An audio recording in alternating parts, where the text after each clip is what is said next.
Hey guys, tonight we step into a breath that fogs the air like a tiny ghost, and we follow it to the lip of a Paleolithic cave where dinner isn't a menu, it's a mission.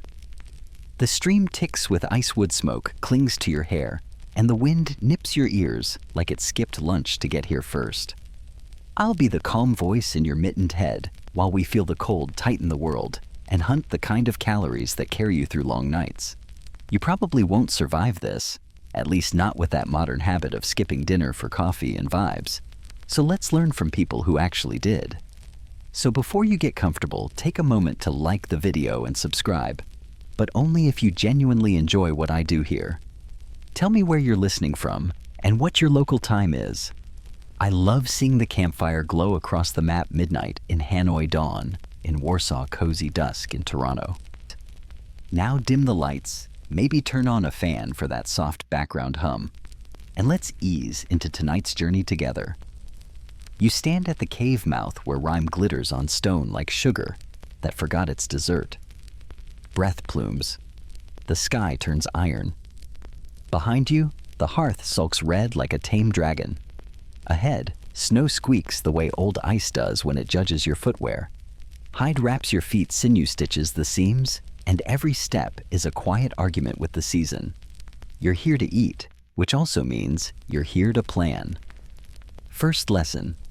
Winter dinner starts long before it steams in a bowl. You kick snow off a slab and check Akashi flat stones over a cold pit where smoked scraps sleep. The smell is shy but certain. Across Paleolithic sites, archaeologists find cracked long bones with spiral fractures and neat hammer scars, evidence of deliberate marrow extraction. You heft a femur like that now, ends splintered. Its buttery tunnel once warmed someone on a night like this. You shoulder the bundle and drift downslope into black spruce. The world is so hushed, your thoughts arrive wearing little snowshoes.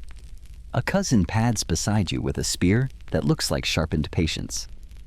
The plan is tidy. Check rabbit snares, skim the stream for fish under ice, then make the fire do 3 jobs at once. At the first snare, a loop of twisted gut hides in brush. Snow is scuffed rabbit tracks, stitched like messy handwriting, and the loop holds a small, still body. No gore, just the quiet responsibility of winter. You give thanks. Humor helps too, so you murmur, "Dinner was fast today," and your cousin gives you the universal look for, "Please don't jinx this." Joke 1 logged. You reset the loop and tuck the rabbit away. By the stream, a roof of ice spans slow black water. A breathing hole exhales a ghost of vapor. You bait a bone hook with a shred of last month's fish and lower it into the dark. Historians still argue whether Neanderthals leaned on fish and shellfish as reliable winter staples or took them opportunistically when hunts went thin, but you practice the method anyway. Arguments don't boil, stew hands do. Back at the cave, you make the evening behave. You thread the rabbit on a green stick, not too close to flame, you want heat without scorch. Someone crushes spruce needles into a hide pouch of snowmelt. Another adds hot stones until water rolls. Quirky tidbit cooking in skins and stomachs works because water steals heat, so your pot doesn't burn. A third hand trims a wick on a shallow stone lamp where rendered fat gives a small, faithful flame. You pry the bone plug free, and warm marrow slides onto your tongue like a candle learned to be delicious. It's not fancy. It's geometry calories per bite, the math that keeps hearts beating steadily through long nights. Mainstream fact check in glacial Europe and high latitudes. People prized fat. Evidence for marrow cracking and brain extraction appears from Spain to Siberia. Your body hums in approval. Someone tells a joke about a saber-toothed tiger trying a plant-based week. It ends predictably. Joke 2. Between tasks, you make a winter treaty with the land will keep you, if you keep us. You mark where spruce grades into willow, where ptarmigan burrow, where the ridge throws a frozen wave. Memory is tonight's second fire. Historians still argue whether grandmothers and grandfathers, the keepers of these mental maps, were the decisive advantage that let some bands outlast others. An elder quietly sings the route to tomorrow's snare line, and the debate feels warm and human. The soup goes spruce bright. A bark cup steams like clean air pretending to be food. The circle works. One person feeds the lamp. One naps a fresher edge on a flake. One checks roof poles because snow is charming right up until it falls into dinner. Kids tap sticks in a rhythm so steady, it's basically percussion therapy. Your stomach finally stops auditioning for wolf number 1. Joke 3 politely timed. As the light thins, you portion the rabbit meat for now bones, for tomorrow sinew for thread. Nothing wastes. The femur returns to the cache, a frozen shelf that doubles as a calendar. There's a persistent debate about storage versus roaming after fresh game, but pit-sealed baskets, fat cakes and stacks of smashed bones say planning wasn't optional. It was dinner's spine. You swipe grease on your spear haft so your hand won't freeze there at dawn. Night wraps the world the way a good story wraps your thoughts. The lamp burns steady. The stew thickens into something that tastes like memory, and courage settles in your chest. You haven't beaten the cold. You've negotiated with it and paid in marrow and patience. Outside, stars knife through the dark, and the stream clinks like glassware at a party you're skipping because you're busy surviving the better party anyway. Before sleep edges in, you decide one more snare by moonlight, or bank the coals and trust. Morning you to be clever. You choose warmth.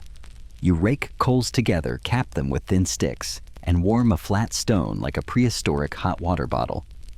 If the Stone Age had a catalog, this would be on the cover with 5 stars and a reviewer named Definitely Not Freezing. Tomorrow, you'll range farther, think fattier, and turn winter from a threat into solvable problems. For now, you taste the evergreen bite and give thanks to the rabbit, the river, the people, and the quiet. Dinner is ready. Winter listens and lets you be. You wake with the grease-sweet smell of last night's lamp still in the air, and the lesson settles the way frost does. Quiet everywhere, fat is heat you can chew. You ease closer to the coals, warm your palms on the flat stone, and feel the logic in your bones.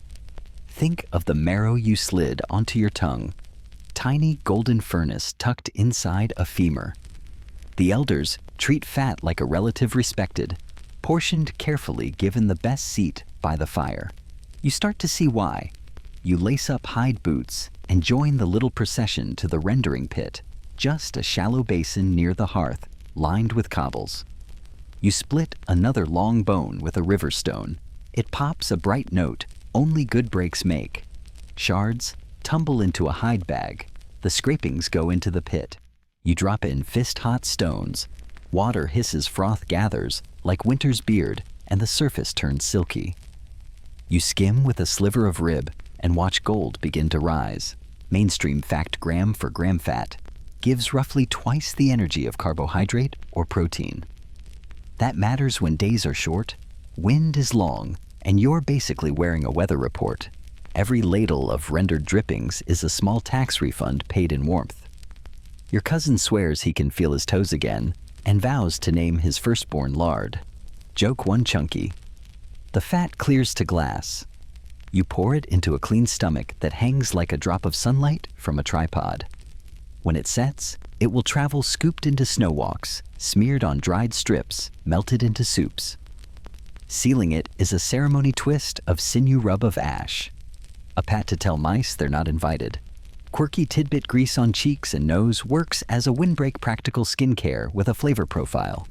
You try a fingertip and immediately understand why winter carries chapstick like a talisman. Breakfast follows the philosophy of surplus. Remember that spruce bright broth. Now it becomes an engine. You float a dollop of yesterday's fat on top and watch a faint aurora drift across the surface. Historians still argue whether high-latitude foragers systematically targeted fat-rich megafauna or simply adjusted to whatever wandered close, but the debris they left smashed.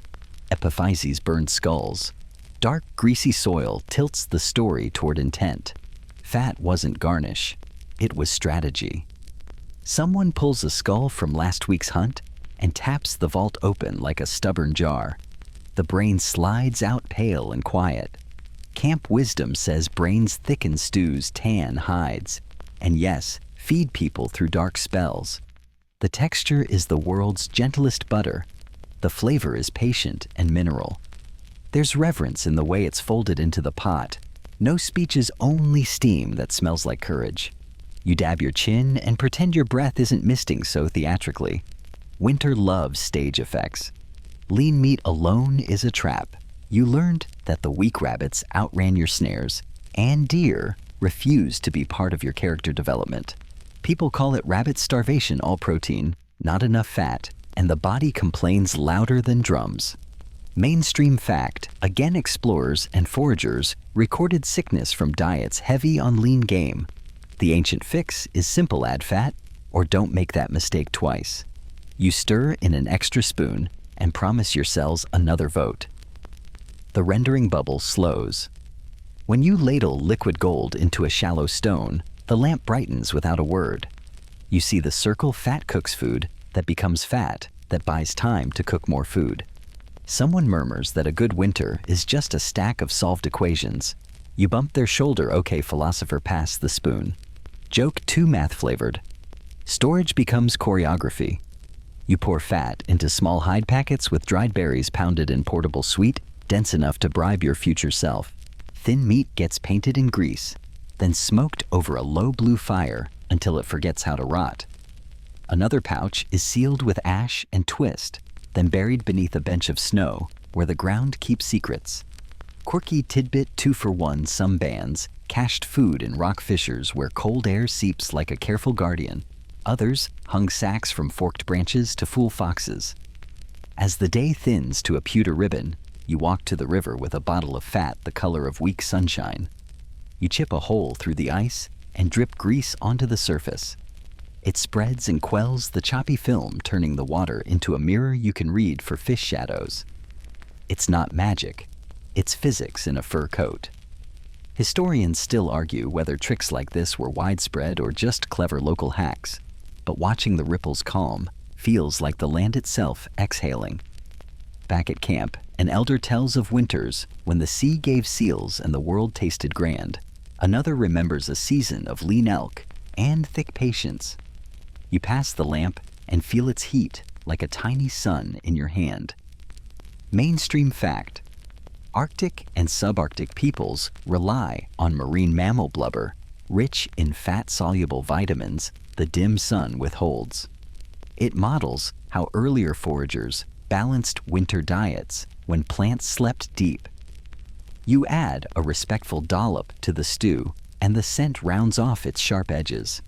Tonight's humor is gentle like the steam. Someone jokes that if fat were a person, it would be the friend who always shows up with a blanket and 4 snacks. Someone else adds, and a lecture about staying warm, and the fire answers with a pop like applause.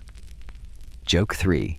You smooth grease onto tool handles so your fingers won't kiss and stick.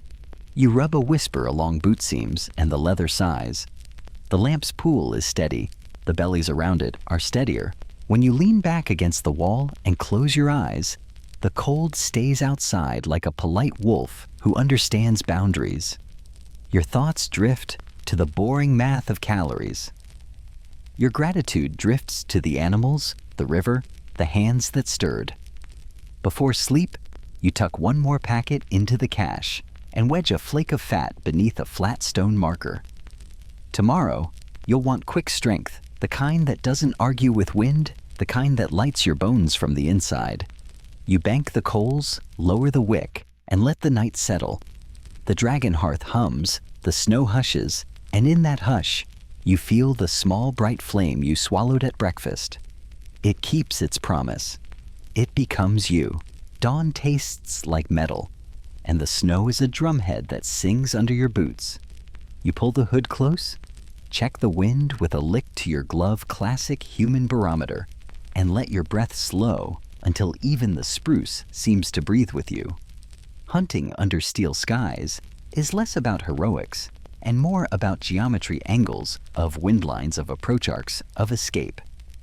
You think of last night's fat as an investment. and today's meat as the dividend. And yes, that's the most delicious economics lecture you'll ever attend. Tracks appear like sentences you can finally read.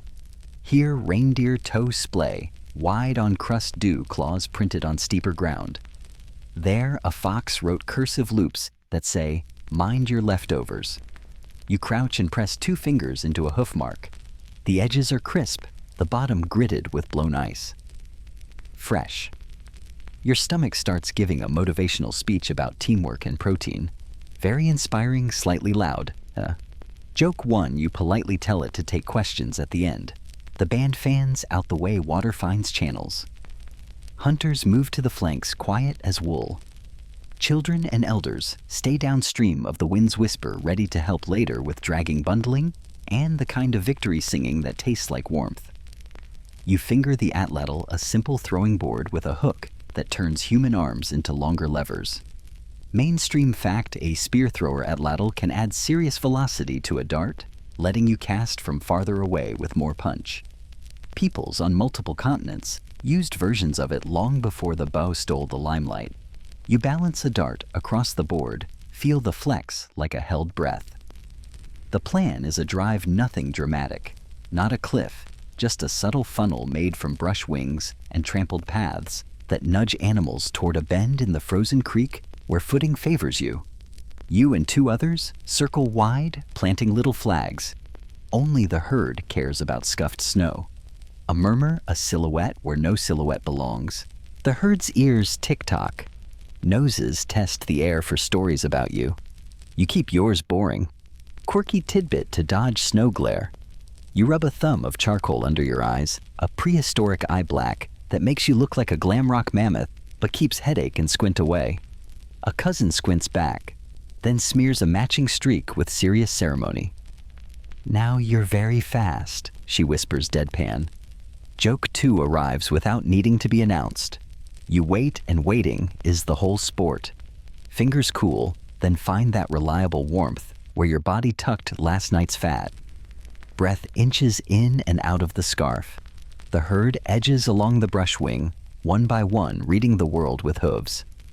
Historians still argue whether winter hunts leaned more on persistence shadowing animals for hours until they faltered, or on ambushes and coordinated drives like this to conserve energy in deep cold. Either way, today is about patience braided with planning. Movement ripples forward. A yearling steps into the bend, then another, then the cow whose tracks you read at dawn. Your arm feels like a question mark. The dart feels like the answer it wants to be. You rise just enough for the throw hip shoulder forearm and send the dart with a breath that's more exhale than push. It arcs a soft hiss, history in flight. The impact is clean, the dash short. No gore in the telling, just gratitude in the doing. You move quickly, honor fast, fear slow, and you lay your palm to warm hide to say the word that has no letters thanks. Mainstream fact finds, like the Schoningen spears, carefully carved wooden hunting spears over 300,000 years old, show that close range and thrown weapon hunting has deep roots. These weren't random sticks. They were tuned tools built by people who understood wood balance and prey. You think of those long ago hands whittling points by firelight, and you feel briefly fiercely related. Work begins and hunger recedes to make room for focus. The band uses a familiar routine that turns hard moments into careful tasks. The first portions go to elders and little ones waiting by the brush line. A sliver to the fire as old custom. A whisper of fat set aside for lamps.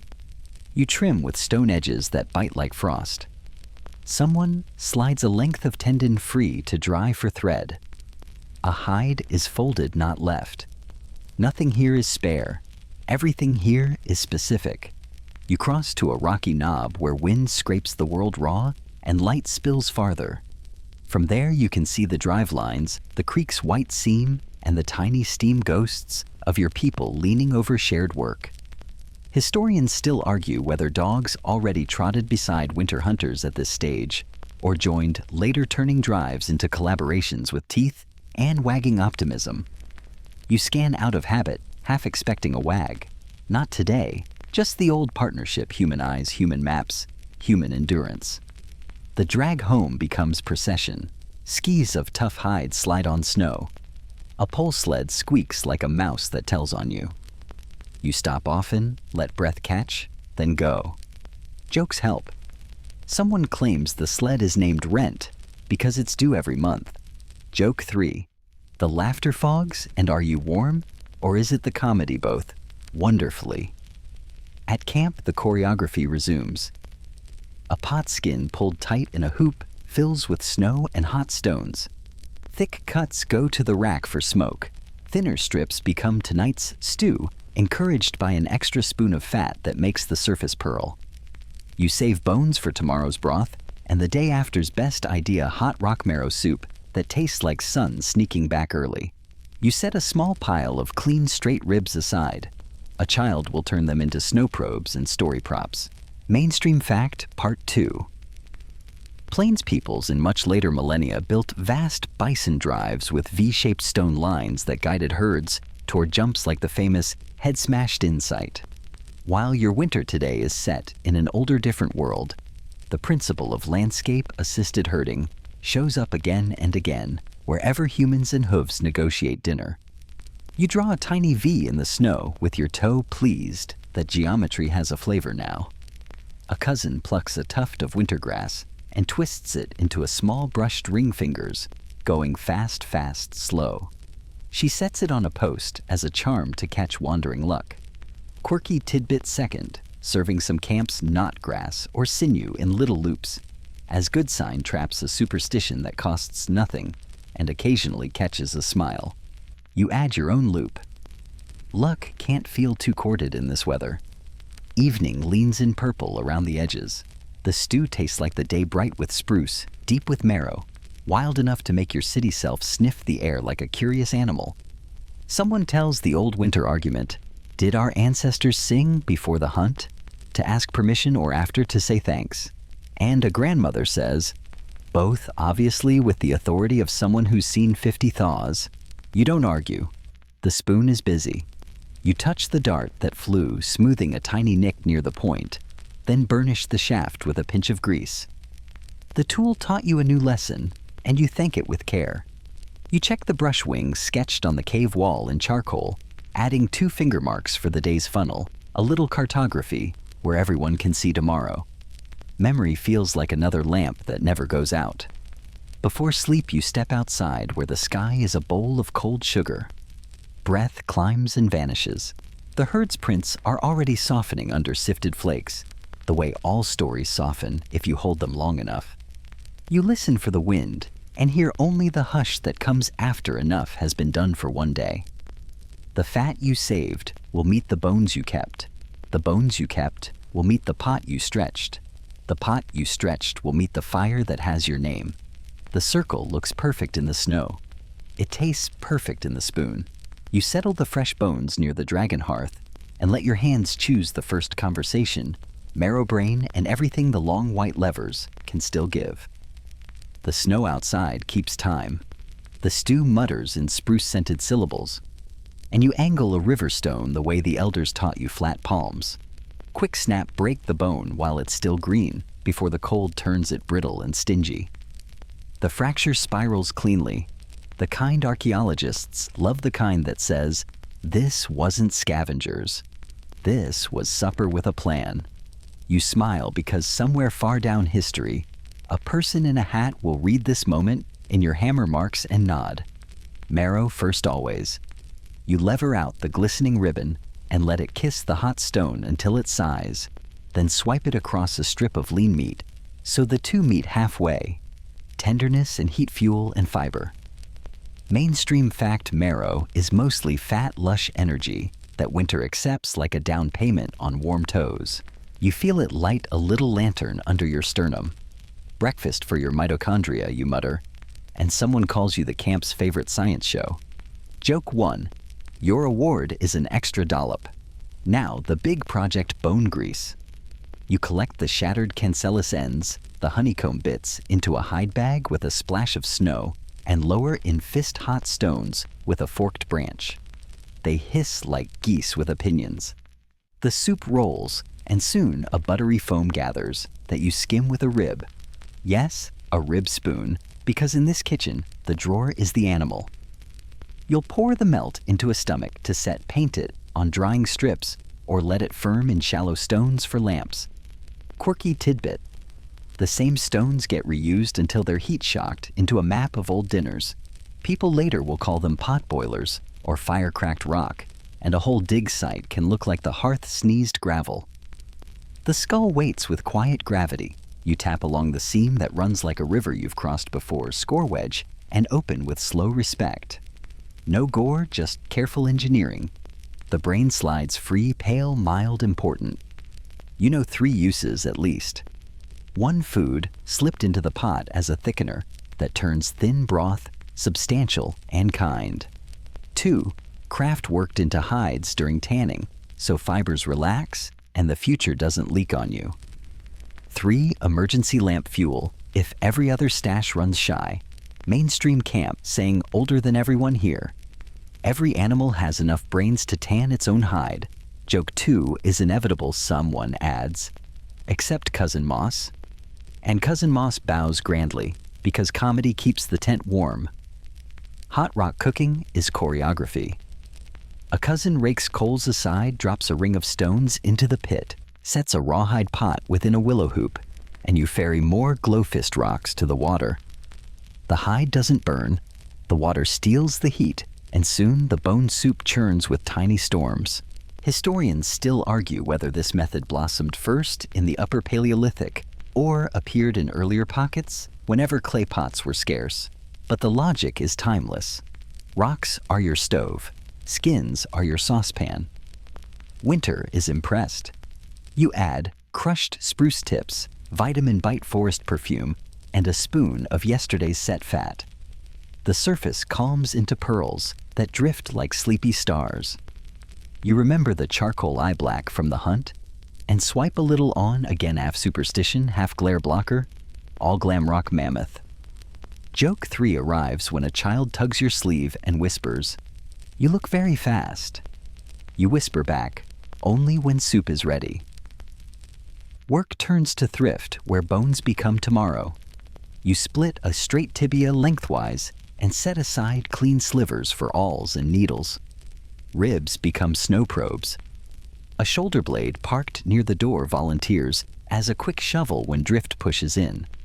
Nothing flashy, just a dozen tiny futures staged neatly. Mainstream fact across Pleistocene camps and later forager sites. Bone tools are everywhere. Polished, points, barbed harpoons. Burnishers evidence that dinner's leftovers often made the gear that caught the next dinner. The circle is tidy like that. As the pot speaks, you stir and think about the way grease stretches time. With bone grease, a handful of berries becomes a travel cake. With marrow, a thin stew becomes a meal. With brain, the hide that keeps the baby warm becomes weatherproof. Fat is the chorus that repeats under every verse. Historians still argue whether heavy bone breaking in some Neanderthal and early Homo sapiens sites signals stress during lean spells or a steady cultural preference for fat max strategies even in good times. You listen to the argument rise in the steam and decide that either way the soup tastes like a solved problem. A quick trick, call it Stone Age roux. You mash roasted bone bits to a paste, whisk them into the boiling water, and watch the broth go silky. It's chemistry you can hum along with minerals to body collagen, to comfort fat, to glow. Someone says the fairy tale stone soup had it backward. The stone wasn't the point. The stone was the burner. You raise the rib spoon in salute to the original appliance. You bait tomorrow inside today. After skimming the grease, you pour some into a shallow thumbprinted cake and press in dried blueberry fragments. When it cools, it will travel fuel that laughs at headwinds. You slide 2 such cakes into the cache under a marker stone shaped like a sleeping seal. Another cake you tuck into the sled pouch labeled by unanimous decree rent. Yes, the sled has expenses. Yes, jokes accrue interest. The skull's vault cleaned and dried becomes a ladle for rinsing tools, but you keep it low-key. Respect first, utility second, spectacle never. There are finds far away and far future where human skull tops were shaped into bowls. The reasons are argued softly by firelight. Now, as they will be later in lecture halls, ritual famine, enemy signaling. But you keep the talk PG and shift to safer ground, which ladle pours cleanest. The winner is a large scapula, curved like it remembers wind. You remember the first night's cache and add today's signature to its language, a scored line on a flat bone set, upright, pointing to where the richest grease cooled. These are the maps that don't need ink. Mainstream fact storage pits, rock crevices, and snow benches show up across cold weather sites, often sealed with stone lids and marked with discreet signs only the group reads. Your mark is small and smug. By now, the broth carries the day in it, hunt deep spruce bright, laced with the soft roundness brains give. You taste, and the world postpones its edges. Someone counts quietly one steaming bowl for the elder one, for the smallest child, one for the hunter who took the risky angle, and one for the person who kept the lamp from sulking out. Order matters because it means everyone tomorrow still has a tomorrow. Quirky last morsel before sleep. As the pot cools, a thin tallow skin forms. You lift it carefully, fold it, and set it aside as a lid for tomorrow's reheat, like a prehistoric cling wrap that also happens to taste like victory. You could write a product review, 5-star seals in flavor biodegradable may attract admiring foxes. The cave breathes smaller. You bank the coals, soapstone warm under your palm, and set a bone spoon where morning fingers will find it without looking. Outside, the snow erases the drag lines until only the memory keeps them crisp. Inside, the long bones you cracked have finished their second life as soup. Tomorrow, they'll begin a third as tools and stories. Winter listens, not unkind now, while your body files the grease where warmth keeps its books. You let your shoulders remember the atlatl's arc, your eyes, the charcoal streak, and your mouth the promise the pot made. It will keep it. So will you. You walk to the river, with the dawn biting your cheeks and your breath riding tiny clouds that forget their own plot halfway up.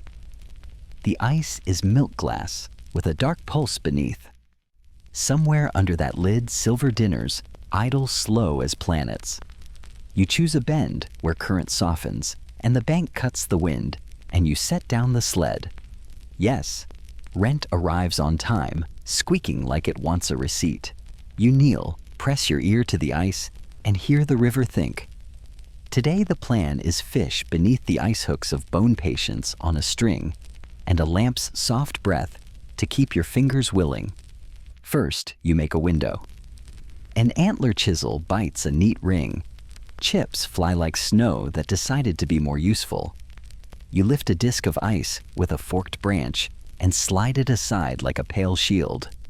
The hole exhales a cold that smells clean and metallic like sharpened freedom. You remember the trick from 2 nights ago and drip a whisper of grease onto the water to calm the tiny ripples. The hole turns into a mirror. You can read. Line and hook you twist sinew until it sings tie in a stone sinker with a notch worn by 100 casts. And choose a hook that isn't a hook, just a slender bone gorge sharpened at both ends. You bait it with a ribbon of yesterday's rabbit, fold the line so the gorge lies lengthwise and lower it into the dim. When a fish swallows and turns, the gorge swivels crosswise and holds. It's elegant and a little smug. Mainstream fact, simple gorge hooks of bone or wood are found across ancient fishing traditions, while later barbed fish hooks, some of the oldest known around 23,000 to 42,000 years ago in island Southeast Asia, show that people have been persuading fish for a very long time. You set a second line with an antler hook barbed with tiny flint flakes. Above it, 2 shells click together like a shy bell, your improvised lure. Quirky tidbit some camps. Thread fish eyes onto hair-thin line as glittering beads to tempt the next fish. Others scrape shiny scales into the bait, because if you're going to catfish a trout, do it with pizzazz. You sit hands inside a fur muff line, pinched between mittened fingers. Ice fishing is meditation with snacks. Beside you, a lamp. The shallow bowl you carved from stone breathes a halo of seal fat light. Its small sun faithful and soot-soft. Mainstream fact across the Arctic. Stone blubber lamps, Kulik burned seal or whale fat for heat and light through long winters. The design endures because it works. Your lamp has its own personality. It mutters when you feed it preens, when you trim its moss wick, and absolutely judges sloppy posture. Beneath the hole, the river's dim city wakes. A shadow glides. The line trembles like it remembered a secret. You wait until the pull grows honest, then lift and set. The line answers with the clean, tight grammar of a fish. You slide it up, char speckled like starlight spilled into muscle. Quick, grateful work. A palm to still it, a swift end, a quiet thank you. The fish steams in air that wants to borrow everything warm. Historians still argue whether freshwater fish were winter staples for inland Paleolithic bands or opportunistic additions when hunts thinned. Some coastal groups leaned heavily on marine life, while others treated fish as seasonal variety. You lean towards staple whenever possible, because last week's rabbit lecture taught you that fat and variety make alliances your body praises loudly. You thread the first fish on a green stick and lower another bait. A cousin stamps in place charcoal flicks under her eyes, like you both remembered the glam rock mammoth look. Very fast, she pronounces solemnly, and you both grin, because superstition tastes better shared. Joke 1 lands like a gentle plop. Farther downstream, a pair works a seal's breathing hole with a toggling harpoon blade that slips in sleek, then turns sideways to anchor. They kneel behind a low snow wall lamp, hidden, breath slow, watching for that bloom of vapor that means the sea is lending dinner. Mainstream fact-toggling harpoons are an old Arctic masterpiece pairing with knowledge of seal behavior to make icy water yield human warmth. Their barbed bone and antler cousins show up in upper Paleolithic layers across the north. You may not see a seal today, but the skill lives in the camp like a spare heartbeat. Waiting, you snack like a sensible mammal. A grease and berry cake, yesterday's invention, melts on your tongue and runs circuits of warmth down your arms. The lamp approves. Joke 2, you offer the lamp a ceremonial crumb. It smokes theatrically, as if to say, calories are for closers. The line twitches again, then goes calm, then twitches with intent. Another char rises, and with it, a little surge of relief you feel in your shoulders, more than your stomach. Fish have good manners. They bring their own moisture to the stew. You clean them neatly, saving roe for thickening bladders to dry, for glue skins to roast into crackling. Quirky detail, dried fish skin, makes surprisingly tough thread for boot repairs. Fashion says, whoa, winter says work it. You set a third rig, a net under ice. 2 holes spaced wider than your outstretched arms. A bone pole slides beneath the ice like a messenger ferrying a net made from twisted plant fiber between the openings. You haul it up so it curtains the river's hallway. Mainstream fact impressions of woven fibers at sites like Ohalo 2, plus net sinkers, and wear on plant fibers hint that netting was part of Ice Age toolkits long before pottery showed up to brag about it. Historians still argue whether net fishing was common in deep winter or reserved for shoulder seasons when ice was fickle and people were braver or less attached to ankles. The wind should mind its own business, but it doesn't. So you make a small windbreak of hide and snow blocks, set the lamp behind it, and suddenly the world feels like a tiny room where the ceiling is a sky that needs a nap. You sip spruce-tip tea from a bark cup vitamin, spark lighting corners you didn't know were dim. You remember the bone roux trick from last night and plan a fish soup with a marrow finish, because sometimes decadence is just competence in a fur coat. Another tug? You lift. The net shivers, then stills with promise. 2 small graylings and 1 opinionated burbot that looks like a catfish snuck into a winter costume party. Burbot is the cold's favorite fish active when others sulk, and its liver is a fat gift you accept with a nod. Joke 3. Someone declares burbot. The winter intern who actually does the work, and even the lamp seems to snicker. You pack the catch, snow-cold in a hide sprinkle, a protection of ash to whisper not yours, to fox noses, and tie the bundle in the sled. A child shows up with a rib-slat fish counter, adding notches with a flake to day's ledger written in tiny edible commas. Memory again the camp's other fire. You smear a pinprick of grease on your cheek as a windbreak, and because it makes you feel like a lamp in training. Mainstream whisper for your inner nerd fishbones in Magdalenian camps and isotopes in some ancient skeletons show that river and sea contributed meaningfully to winter diets in certain regions. Not every band, not every year, but often enough that hooks, harpoons, and net weights weren't hobbies, they were life. Historians still argue whether inland groups specialized or stayed flexible. You answer with a stringer heavy enough to settle the debate for tonight at least. Back at camp, the choreography rolls. Fish heads and spines go into a hot rock pot with spruce and a spoon of yesterday's fat. Fillets steam on wet bark near the coals. Skins crisp into chips that are weirdly addictive for something that used to be waterproof.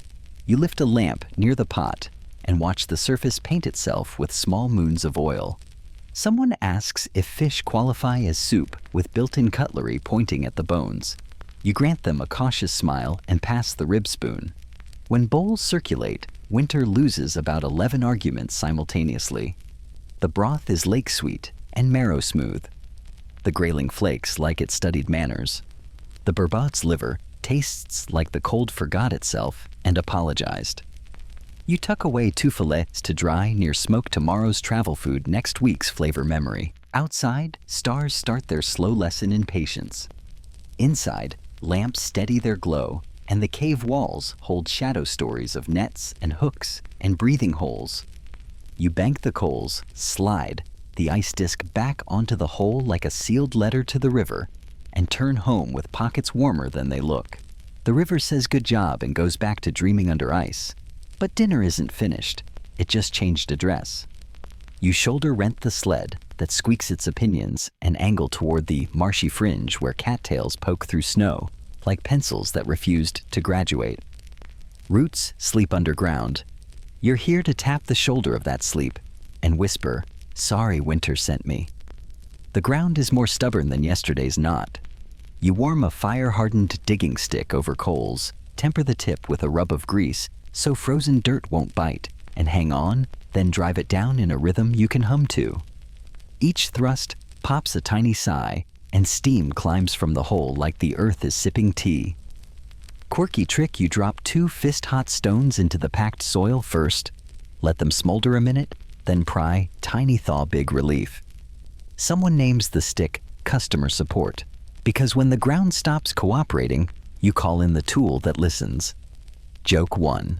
Cattail first, the bread of the marsh. You find the rhizome by following last summer's stalk down with your gloved hand, easing through cold muck until fingers bump a rope of root with knobby joints. It comes up with a polite squelch that tries to take your dignity and your boot. You win on points. You split the rhizome lengthwise with a flake and scrape the ivory core stringy fibers combing out starch, clinging like winter's version of frosting. Mainstream fact analyses of dental calculus from Ice Age skeletons have revealed starch granules from plants like cattail and grass seeds, alongside evidence of heating tiny crystals that crack when cooked, so even hunters wore a little bakery on their teeth. You lay the pale strips on a bark tray near the coals. Heat kisses them golden. Steam smells faintly like corn and clean mud. You taste a thread sweet, a little smoky, like a potato's wild cousin who refuses to text you back. Joke 2. Historians still argue whether Neanderthals and early modern humans leaned on cooked roots and tubers as winter staples or used them merely as regional sidekicks to meat and fat. The grinding stones, hearths, and charred rhizome bits keep raising their hands like we were here too.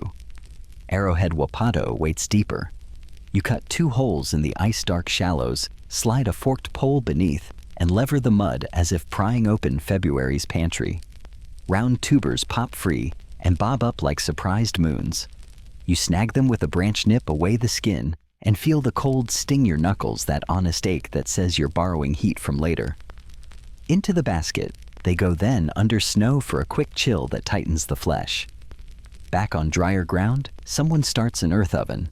It's a small affair because time is a thing and wind exists. Just a pit lined with hot stones, a layer of spruce boughs for steam, then heaps of cattail, arrowhead, and a handful of little bulbs rescued from a sandy bank where the soil only half remembers its winter. You dust everything with ash, a natural insect. No thank you, cover it with damp hide and a mat of earth, and let it slow roast. Quirky tidbit, some bulbs store inulin, a tricky carbohydrate that turns sweet with long cooking, so an all-day pit can transform bitter patience into caramel bedtime. Tonight, you'll cheat the clock with smaller pieces and more frequent stone swaps. Tomorrow, maybe the deluxe slow version. While the pit hums, you pry at a gopher mound, carefully kindly raiding a ground squirrel's pantry. Not to be rude, just to be alive. Inside a clutch of tuber nubs and seed kernels stashed with enviable foresight. You borrow a few, leave a grease cake crumb, and close the lid of dirt like a librarian shelving a book. Quirky tidbit earned pantry rating shows up in forager lore worldwide. It's the original grocery store with a strict take a few, say thanks policy. You also pull a string of wild garlic from a sunny bank where snow took the afternoon off.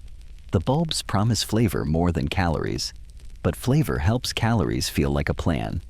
You crush a clove with a stone. Its breath walks ahead of you, like a brave friend. Mainstream fact. Part 2. Charred plant remains at sites such as Ohalo 2 on the Sea of Galilee show a winter-capable menu grain seeds and plant parts processed with grinding stones more than 20,000 years ago. Elsewhere, 30,000-year-old grindstones carry starch residues consistent with processed roots. The Ice Age kitchen had more than one recipe card. Rent complains politely as you load the basket, arrowhead cattail cakes, a pocket of wild onion, and a bonus one knobby wild parsnip that looks like a gnome's shin. You carve off a sliver to test for bitterness pass and make a tiny note on the camp wall. Parsnip here winter light, 2 sleeps after big wind. Those charcoal maps are memory's power banks. Historians still argue whether women's foraging maps, routes to roots, seasonal calendars held equal sway with the prestige of the hunt, or simply kept everyone alive quietly. The stew doesn't care. It votes with warmth. By the hearth, the earth oven exhales. You lift the hide and a wave of sweet damp scent comes up, the smell of patient sugars saying, yes, arrowhead tubers split with a crisp sound. Steam purls on your mitts, and when you bite, the center is tender and a little sticky the way comfort is. Cattail cakes pull apart in strands. You dip one in a spoon of fat because you have learned things and because Stone Age fries are absolutely on the menu. Joke 3 lands when someone solemnly requests extra crispy and you salute with the rib spoon. You thicken tonight's fish broth with scraped cattail starch, watching it silk from brothy to velvet. A handful of diced parsnip, a drift of wild onion, a wink of rendered grease, and the pot becomes the kind of stew that convinces winter to take a lap. You float 3 cattail dumplings, just pressed starch discs on top, and they bob like tiny moons that grant wishes if the wish is more dumplings. Storage is choreography again. You slice surplus tubers into coins and thread them on clean willow to dry beside the smoke paint, a few with fat to deter mold, and tuck the rest in a shallow pit lined with snow and spruce cold larder with an evergreen bouncer.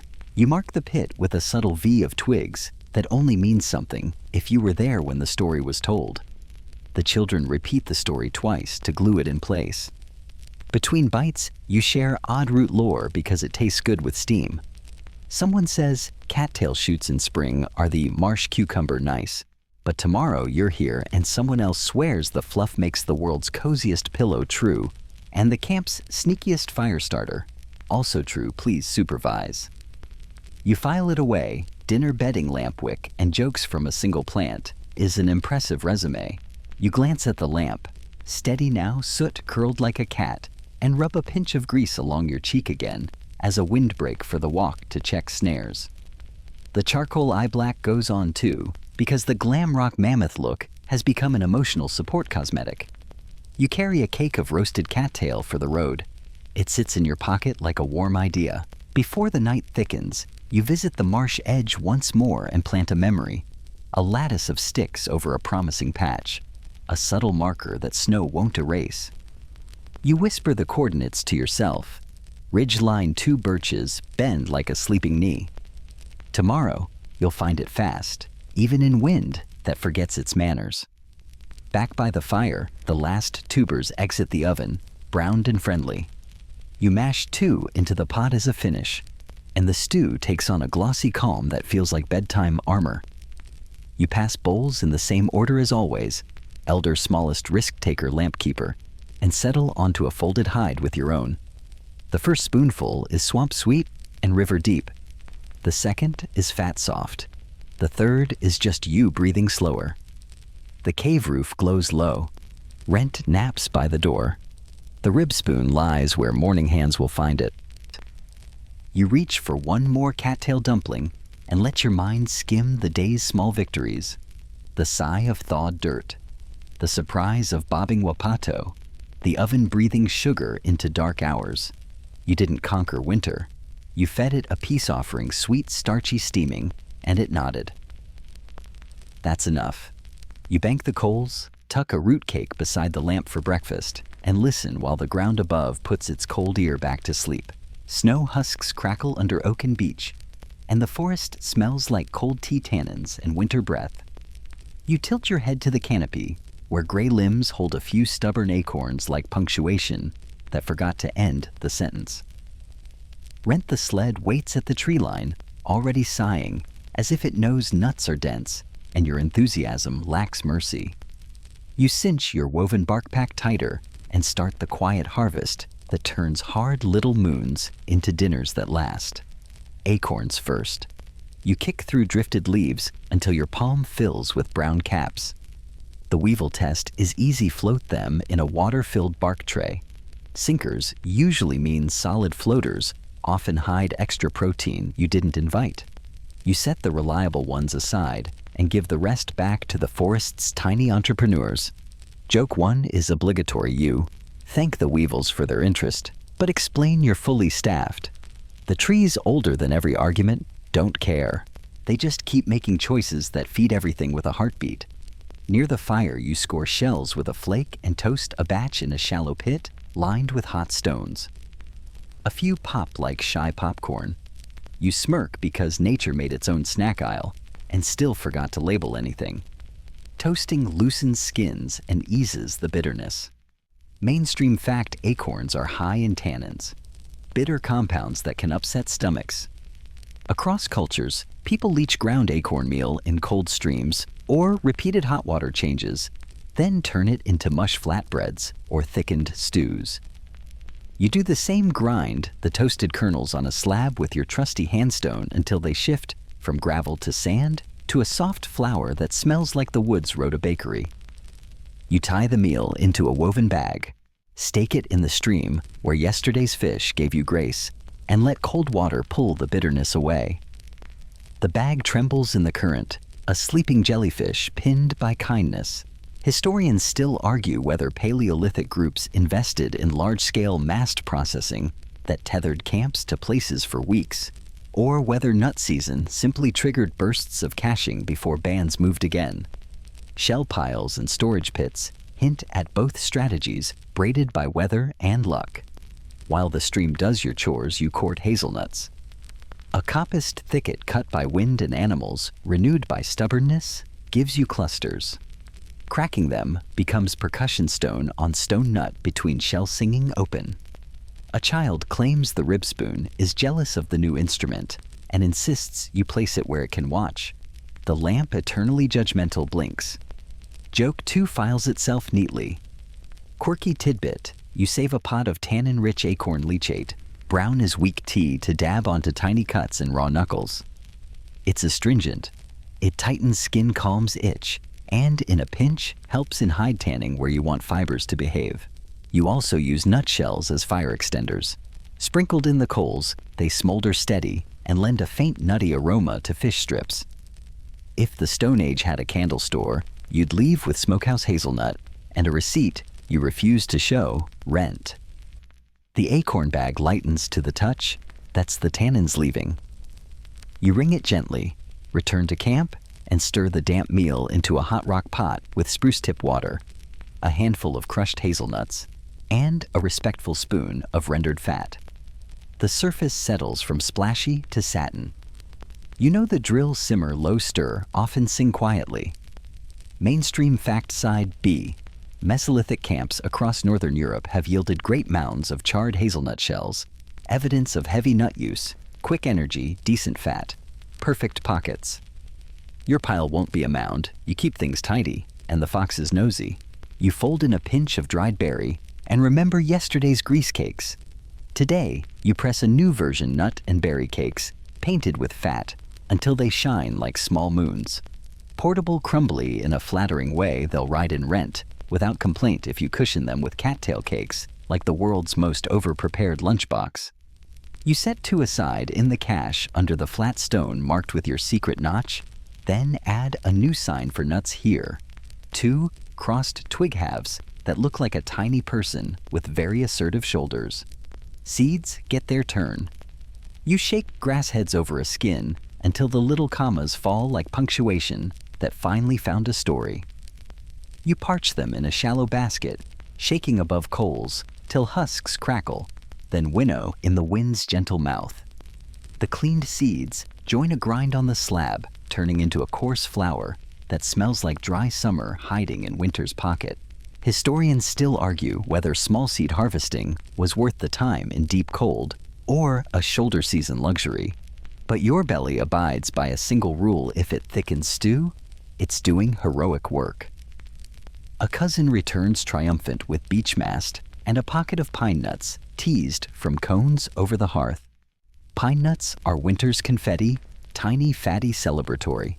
You toast them till they whisper perfume, then crush a handful into the acorn mush as it nears done. The taste tilts toward rich. The lamp seems to nod like a foodie who pays extra for plating. Joke 3: someone proposes a Michelin star rating system, 3 stars, if the stew makes you forget your toes were ever cold. Storage turns you into an architect. You dig a bell-shaped pit where ground stays honest and cold line it. With spruce twigs, rodent, discouragement, and airflow pour in. A layer of clean dry shells as a crinkly floor, then sack the best nuts in plated bark and lower them down. On top goes a thin stone lid, a weave of branches, and a crust of snow. You place a marker only your band understands, 3 pebbles, small to large, pointing at the nearest birch scar that looks like a sleeping eye. Mainstream fact: subterranean storage pits, sometimes clay-lined, sometimes bell-shaped, appear across forager sites, often paired with grinding stones and fire-cracked rock, a quiet testimony to planning that tastes like tomorrow. The meal thickens to a friendly plop. You ladle bowls, elder smallest, risk-taker, lamp-keeper, your steady order. The first spoon is wood-sweet, creamy from fat, textured with hazel crunch and pine nuttiness. The second hums with spruce. The third feels like every good decision you made this week, shaking hands. You drizzle a thread of grease across your bowl, the little aurora you've learned to love, and it turns winter into a better listener. Between mouthfuls, you trade lore. Someone swears acorn meal, fried on a hot stone with a smear of marrow, makes the best traveling flatbread. Someone else describes pounding roasted hazelnuts with dried berries, and a scandalous amount of fat to make singing food so named because it keeps you humming through blizzards. You label a pouch. Singing food immediately and tuck it behind Renta's driver's seat, which is a polite stick. You fold tomorrow into today again. After dinner, you crush a fresh batch of acorns, start a new leech in the stream, and tie the cord in a knot pattern that means check at dawn in your camp's private rope alphabet. You also hang an experimental bag near the fire for the hot water method, just to compare. The experiments make you feel like a very patient chef and a slightly reckless scientist. The lamp, now fully smug, throws a steady arc of light on your notes, scratched in charcoal by water, clarity taste test faces, Quirky fringe trick before bed. You mix a spoon of acorn paste with charcoal and grease into a boot goo that seals seams and darkens scuffs. It works and makes your footwear look like it belongs to a person who knows things. The glam rock mammoth eye black gets a tiny touch-up because traditions are important, and also because the child who calls it very fast has expectations. Outside moonlight filigrees the snow under oak and hazel. Inside the hearth purrs like a cat the size of a cave. You tuck a nut cake under your sleeping roll tomorrow. You deserves a surprise, and lay the rib spoon where morning fingers will find it. You've turned bitter into kind, hard into soft, and spare into stored. Historians will read the future of tonight in piles of shells and in the polish on your grindstone. You read it already in the slow glow in your chest.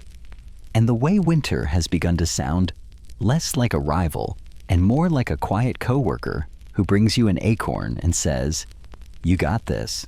Snow makes a perfect refrigerator, but you're greedy in a responsible way and want the kind of dinner that still exists next week. You pick a wind-sheltered spot, trample a tidy floor, and build a low A-frame rack from green willow so it won't burn when the heat licks up. A shallow trench smolders beneath punky wood damp chips. A whisper of spruce needles smoke heavy enough to curl around meat strips and tell the future to calm down. Rent watches from the tree line, scandalized by the thought of hauling food it can't eat yet. The lamp prim as ever approves of delayed gratification with a tiny, dignified flair. You fillet thin, napped flake in a short, confident stroke, then another until each ribbon of fish or venison is the thickness of patience. You paint them with a fingertip of grease flavor, plus a polite insect deterrent for the rare above-freezing day rub on crushed spruce tips, and lace the strips to the rack with twined sinew. The smoke rises blue and steady. You want warmth without cooking perfume, without fire, hours and hours of gentle persuasion. When a gust threatens to gust too hard, you stack a low wall of snow blocks to bank the breeze. Quirky tidbit, a dusting of wood ash on the rack. Crosspieces discourages any beetle thinking of a winter internship-free, seasoning-free security system. Mainstream fact across the circumpolar world. Ethnographic accounts describe 3 classic preservations: smoking, air drying, and freeze drying when cold wind turns ice to vapor. Archaeology rarely preserves the racks themselves, but smoke-blackened cave ceilings, dense piles of fish bones with cut marks and fire-cracked rock near shelter mouths suggest these quiet kitchens have very old roots. You don't need the footnotes. You've got the steam in your sleeves and a rack that looks like a harp for the wind. While smoke does its slow sermon, you put fermentation on trial in the friendly, let's see way. You clean a skin bag with hot water and spruce layer and cubed fish, and a cautious amount of rendered fat press out the air and weight the mouth with a smoothed stone. This will sit in a snow pit a few days to soar into something that tastes like ocean thunder and calories.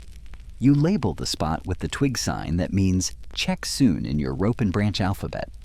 Historians still argue whether Paleolithic folks did much deliberate fermentation without pottery, or whether these sour miracles exploded later with more containers. Skin bags, pits, and cold cellars make it plausible, but convincing evidence is slippery as well fish. You accept the ambiguity and call it hope in a bag. Next, jerky math. You slice the leanest cuts into long cords and pull them until the fibers align, then hang them high under the roof beam where warm air naps. Below a shallow bowl of fat waits for tomorrow's painting, a lacquer that will turn dried meat into travel marvel. The child who loves your glam rock mammoth eye black stands solemnly by with the rib spoon like a conductor's baton and declares them very fast noodles. Joke one lands, the meat doesn't argue. You mash berries.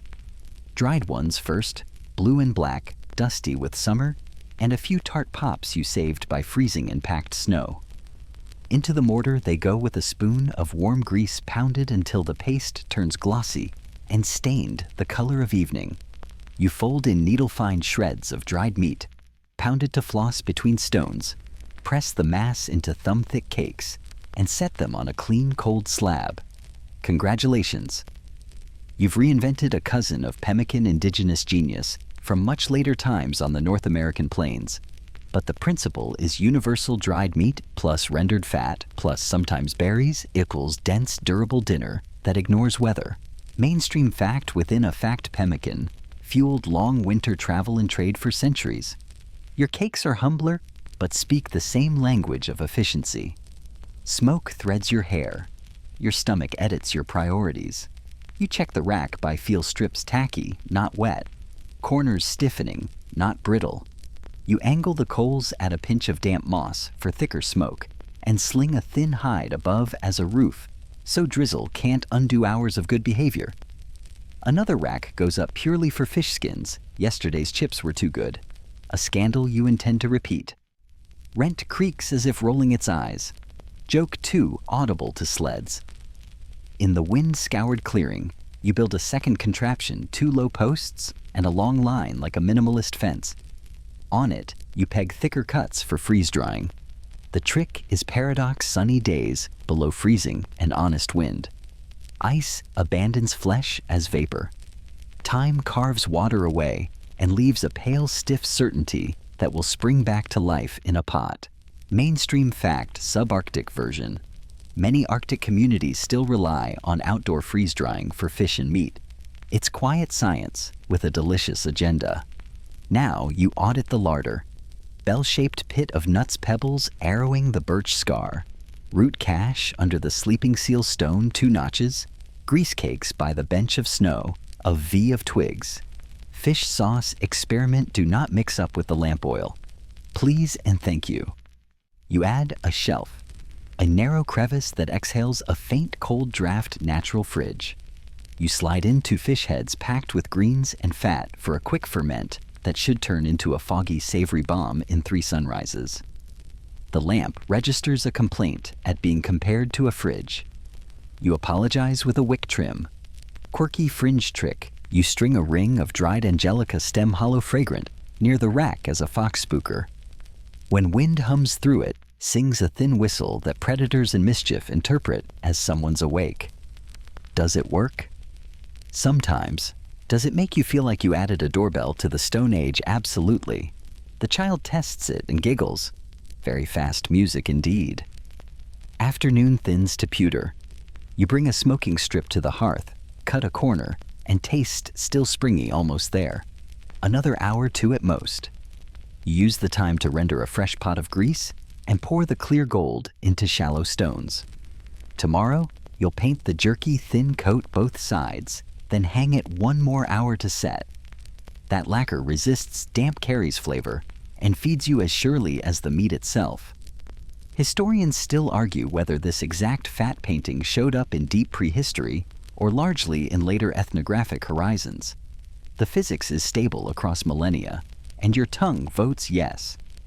As the first batch comes off, you slide it into a hide bag with a friendly handful of toasted hazelnut crumbs, because luxury keeps morale warm. 2 strips go to the elder and lamp keeper, the order that keeps the circle unbroken. You tuck sample pieces into everyone's belts. Chores taste better when they taste like something. Joke 3, you institute a new quality control title, Chief of Nibbles, and nominate yourself in a suspiciously fair process. Dinner borrows from tomorrow without stealing. In the pot, fish broth from last night, a mash of cattail starch, a sprinkle of wild onion, and slivers of just dried meat that bloom back into tenderness, like they remembered where they came from. A small spoon of the experimental ferment. Briny bold wakes, flavors like a drum roll. You watch fat moons form on the surface and drift like sleepy planets. The first bowl goes to the elder, the second to the smallest, the third to the hunter who kept patient hands over the smoking trench all day. Order remains your best spice. You stack the racks a little higher before bed, so fox noses get frustrated, peg the guy lines to hold in wind, and rake coals under the trench so a low ghost of warmth keeps the smoke persuasive. You rub a touch of grease along your cheeks, the windbreak that now doubles as your nightly ritual, and swipe the glam rock mammoth line because the fast look makes the child beam. The rib spoon lies where morning fingers will find it. Rent settles with a sigh like a sled who believes in cured meat. Before sleep, you write the day on the wall in charcoal shorthand rack. Trench bags, pits, hum. You underline hum. The song of the smoke has a job carry today toward next week, without letting it sour or fade. You listen from your sleeping skin as the racks whisper to the wind, the pits breathe cold, and the lamp makes its small important sun. Winter overhears the industry, and for now chooses to nod rather than gnash. You take that nod and tuck it under your ribs where the grease keeps its quiet bank.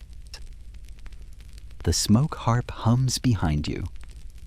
The pits breathe their keeled, and you turn to the part of winter cuisine that is really winter philosophy. Everything has a use. The animal that fed you yesterday is still feeding you now in 50 quiet ways, and the forest volunteers its emergency menu in chips and peels that only become dinner when you know how to ask. You start with the traveling kitchen. A cleaned stomach becomes a pot again, rinsed in hot spruce water singed lightly to tighten seams, then braced in a willow hoop. You ladle in snow and a clutch of bone fragments.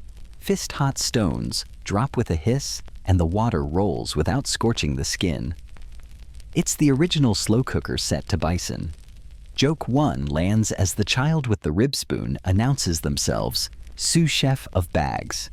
The lamp approves of the title's administrative gravity. Intestines turned inside out and scrubbed with snow and ash twist into watertight casings. You blow one like a balloon to check for pinhole leaks. It passes, then becomes a tidy sausage of minced scraps, padded with rendered fat and a pinch of acorn meal. You loop it on a thin stick near the coals, not to cook hard, just to take the chill off and firm the shape. A bladder rinsed and rubbed with grease tightens into a surprisingly good canteen for travel broth. Mainstream fact archaeological and ethnographic records show widespread use of stomachs and intestines as containers and cooking vessels. Hot stone pot cooking in hides bladders and basket-lined pits appears anywhere pottery is rare or absent. Sinew is tomorrow's thread. You dry the long leg tendons above the hearth until they sing when tapped, then split them into glossy fibers with a thumbnail chew one end soft.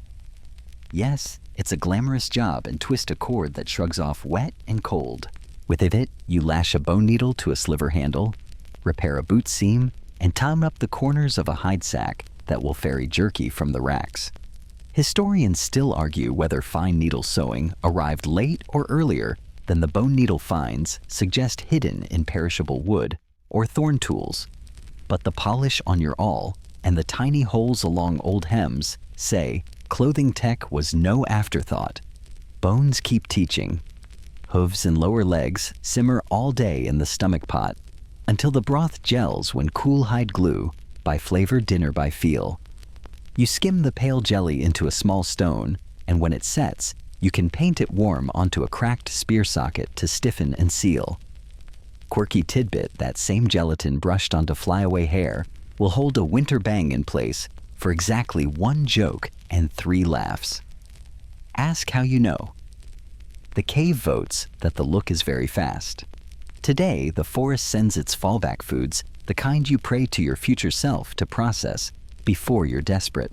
You score a rectangle on an old pine with a flake lift the outer armor, then scrape the inner bark, the cambium, in soft curls that smell like sunshine trapped in wood. Fresh, it's resin bitter. Sliced thin and toasted on a hot stone, it turns faintly sweet and pleasantly chewy, a chip with a biography. You crumble some to dry and later grind into a flour you can stretch acorn mash with. Mainstream fact in boreal traditions, from Fennoscandia to the subarctic people have eaten pine and spruce cambium, dried, ground, or toasted. Later, bark bread petu echoes a practice that likely reaches deep into prehistory. Lichens then, but kindly. You pluck rock tripe, dark leaf-like umbilicaria from a boulder brush, away ice grit, and boil it with a spoon of wood ash lye, then again in clean water, and again because your stomach likes to be respected. The result is silky, faintly earthy, not anyone's birthday cake, but an honest thickener for tonight's stew. Arctic travelers and foragers have leaned on lichens in lean spells. They're dinner only after you've convinced their chemistry to stop being rude. Historians still argue whether lichens and cambium were routine winter staples for Paleolithic bands or famine foods pulled from memory when hunts went sour. The answer likely changed by latitude year and luck, which is to say it was human. Insects round out the honest list. You rake soft, rotten logs and find plump beetle larvae dozing in sawdust amber. You pop them into a bark dish with a breath of grease and a pinch of spruce. They curl, then relax, turning nutty, as if hazelnuts decided to wriggle first. Joke 2, you christen them winter peanuts and forbid anyone from inventing a stadium to sell them in. Quirky tidbit snow fleas, tiny springtails that pepper late winter snow, aren't really fleas and taste like almost nothing, but their antifreeze proteins are a marvel. You don't harvest them. You just point and admire the science waddling around your boots. You try a small, careful experiment with fermentation on land, too. A skin bag layered with shredded inner bark chips, a whisper of fish sauce from the crevice fridge, and slivers of smoked meat. It will sit 2 days in the snow pit to see if it blooms into interesting, or we made a lesson. The twig marker says, check soon. The lamp lifts its wick like a skeptical eyebrow. Adhesives take a turn. You stack curls of birch bark under a flat stone seal, the edges with clay and snow, and light a small fire on top. Slow heat starves the bark of air and sweats out sticky birch tar that drips into a waiting shell, black glossy, astonishingly strong. Mainstream fact: Neanderthals and later hunter-gatherers made birch tar adhesives, some lumps with fingerprints still impressed, using low oxygen heating. It hafted blades to handles and survives across European sites as the world's earliest synthetic glue. You roll a little tar into a lollipop on a stick, warm it to tack, and secure a flake in an antler slot with a dab of hide glue beneath belt and suspenders. Ice Age edition. When the wind needles you, turn necessity into snacks. A tray of pine cambium chips, crisps by the coals dusted with charcoal salt ash, pinched and blown free, till only the tiniest dark taste remains. The child proposes a new quality control position, chief of crunch, and rent the sled objects on principle by squeaking. Joke 3, you formally appoint the sled as auditor of crumbs. As evening greens to blue, you fold the fallback foods into the day's main pot without apology. Fish broth from the racks, a spoon of marrow-diced cambium, a few well-tamed lichen ribbons, and a sauté of winter peanuts that pretend to be croutons. The surface settles into steady little moons of fat. You pass bowls in the order that keeps your world upright. Elder, smallest, risk-taker, lamp-keeper, and take your own, noticing how the cambium adds body, the lichen adds silk, and the larvae add that funny nut-right note you'll never admit you like. Between mouthfuls, you trade the camp's favorite maybe truth. Did people eat the stomach contents of winter ungulates to borrow pre-digested plants and vitamins? Someone says yes, someone says rarely. Someone says only when the snow forgot where it ended. Historians still argue whether that was practice or story nutrition or symbolism. You decide your bowl is full and your lamp is bright, and that debate can simmer a little longer. Before sleep, you inventory the thrift stomach pot rinsed and hung, intestines knotted for tomorrow's broth, glue cake cooling, birch tar bead hardening, cambium chips drying, lichen method written in charcoal shorthand, insect logs stacked where little hands won't revisit accidentally. You rub grease on your cheeks, the windbreak you've come to trust, and swipe the glam rock mammoth eye black, because bedtime rituals are anchors. The rib spoon lies where morning fingers will find it. Rent settles with a crumb-satisfied sigh. Winter listens at the door, and hearing no waste, no panic, only cleverness and gratitude, chooses to pass by softly. The fire circle is not just where soup gets hot, it's where the camp remembers how to be a camp. You ease onto a folded hide steam, wrapping your face like a friendly scarf, while the lamp preens and the rib spoon rests across the pot like a scepter with excellent sauce. Behind you, the smoke rack murmurs. Beside you, rent the sled dreams of promotions. The stew thickens until it blips in slow punctuation, and the rules old as ash wake up and sit between everyone like invisible elders. First, the seating that isn't seating. People arranged by job, not by throne. Lampkeeper nearest the flame wood carrier where the draft finds them, knife hands in a spill of light. So edges don't guess wrong. Listeners tucked in a lee of bodies where stories catch. You find your place by the whisper of your day's work. It's orchestra pit logic in fur. A child distributes warm stones as foot pets and is rewarded with the solemn title of Chief of Toasty Toes. Joke 1 lands to the soft percussion of mitten claps. Portions happen by choreography, more than appetite. The first bowl you ladle is not yours, elder's smallest risk-taker lampkeeper. The order is the camp's heartbeat, and you don't skip beats. Then you hand the rib spoon to someone else who serves you. It's an old trick against quiet greed. Nobody measures for themselves, and everybody eats like they'll see each other in the morning. Mainstream fact: many hunter-gatherer societies practice leveling customs that prevent status spikes and hoarding. Among the Jiyu Hoansi Kung people, famously insult the meat, teasing a successful hunter so pride doesn't crack the circle. You try a timid version. Not bad for a stew that only burned a little, and the lamp gives you the look of a celebrity chef who will not be questioned. There are taboos soft and practical. No biting off the pot lip stews bruise easily. No licking the ladle unless you plan to marry it. Bones placed in a neat pile by the door to return to river or snow. A quiet promise that future animals will find their way back with full bodies and short memories. Historians still argue whether returning bones to water or sky was spiritual reciprocity or simply good sanitation with a poetic aftertaste. Either way, your pile is tidy, and Fox's auditors of camp errors find nothing to file. Tiny economies run under the table. A chipped flake becomes a token. Tomorrow you owe dried fish to the lampkeeper who patched your boot seam. A braided grass ring slides onto your wrist. The elder's IOU for a cattail cake when her cough stops snarling. You keep a debt stone near the hearth, scratching little notches that weather off by spring. Anything not repaid by thaw turns into a song about trying. Quirky tidbit: some camps stick a feather into a crack by the hearth each time they gift food. The draft sucks a few away overnight, and in the morning, everyone laughs about generosity being faster than feathers. Your hearth has 2 feathers working on a third. Stories are salt. You pass the rib spoon like a talking stick. Whoever holds it stirs once, speaks once. You tell the track tale from Section 3, the bend in the creek, the hush before the throw, and someone across the flames counters with the day. The Burbat volunteered without being asked. Section 5's winter intern diligent as ever. The child recites the rope knot alphabet for check soon and check at dawn, and 3 grandmothers correct the knots in unison chorus of competence.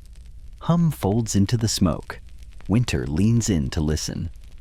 Mainstream fact: hearth size at Upper Paleolithic gathering places like Dolny Viestonik and the mammoth bone houses of Mezhirich people built large hearths and structured spaces where processing, cooking, and almost certainly social life braided together evidence that eating was coordinated work, not a food court free-for-all. Your circle tonight feels like a tiny rehearsal for big camps, where reindeer migrations turn into festivals, where hides become music and racks become streets. The lamp your moody son has etiquette too.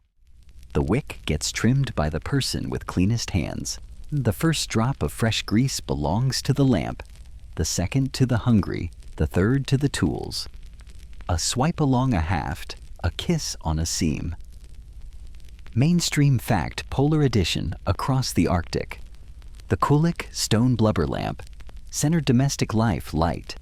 Heat cooking, drying with tending, often a skilled, honored role. Your lampkeeper tilts the flame, and it answers like a cat that knows its name. Games bloom while stew cools to edible. Knucklebone's little astragali from yesterday's rabbit click across a flat stone in a toss and catch rhythm. that becomes a drumline for stories. Someone improvises a riddle about a tool that lives, eats stone, and makes soup. You point at the hot rock pot and collect your prize, an extra carrot-shaped parsnip chunk, closest thing to a carrot you'll see this winter. Joke, 2 rides in on polite applause and a mittened bow. Sharing stretches outward along trails you can't see from here. A runner from a neighboring camp arrives with a hide packet warm from under their parka. A trade their smoked fish for your nutcakes. You exchange, without counting delayed reciprocity, the world's gentlest bank, and the messenger sits bowl offered before news. Historians still argue whether winter bands shrank to small family units or gathered at predictable aggregation spots, weaving elaborate exchange networks. The ground keeps both kinds of footprints, and your bowl has room either way. Taboo becomes tenderness in the small habits. No calling an animal by its proudest name before the first bite. You call it the walker or the swimmer. Humility in nouns. No bragging about luck. You say the wind helped the snow taut, the atlatl remembered. And when a portion looks lean, someone nudges a spoon of fat across quietly, a sly aurora that keeps bellies voting yes. You've learned by now that marbling the evening with grease is not gluttony, it's infrastructure. You appoint tonight's temporary officials because titles keep morale toasty. Chief of Nibble's quality control on the jerky auditor of Crumb's rent. Failing upward and minister of smoke direction, a person with a fern fan and hopes. Joke 3, the minister waves the fan grandly, and the smoke unimpressed chooses everyone. Which is the most egalitarian decision of the night? Between sips, Kraft sneaks in. A cousin pricks a pattern into a damp rawhide bowl rows of tiny dots that are either a fish scale memory or a ledger of how many nights the stew blipped like this. Historians still argue whether dotted and notched patterns on Ice Age bone and hide were calendars counts, or simply looks nice, feels right. You know only that the rhythm of the dots matches the rhythm of the spoon, and that both soothe your shoulders. When the pot falls to low talk, the circle practices a small kindness you love. The last layer of tallow that formed on top, remember the prehistoric cling wrap from section 4, gets lifted, folded, and saved as tomorrow's first taste for the earliest riser. The person who wakes to coax coals becomes the day's first tongue, testing the fat skin for flavor and for omens, which are mostly more salt or winds from west. Quirky fringe lore, some camps scrape the browned pot bottom fond in modern kitchen brag and rub a streak onto a new spear as a blessing. May it come home tasting like this. Finally, the bones. You pass the neat pile hand to hand, each person, adding a whisper of ash, a thumbprint, a thank you that uses no verbs. Tomorrow, the river gets them, or the snow pit, if you want to feed the earth. The motion is unremarkable, repeated so often, it's muscle memory. And that's exactly the point. When the circle loosens and people peel off to their sleeping hides, you stay a moment longer with the lamp, which is almost out, but not yet.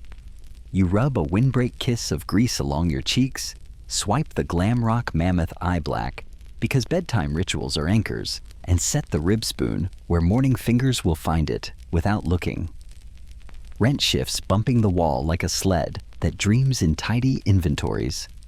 Behind you, the rack sings a thin goodnight creak. Ahead of you, the coals settle with the same exhale they've used since the first dinner, and the first winter, and the first circle that felt like a plan. You breathe with them full and slow. You tug the hood tight and let the morning's blue hush settle into your fingers. Today is tools, traps, and hacks, the art of asking the land to do part of the hunting, while you save breath for the hauling.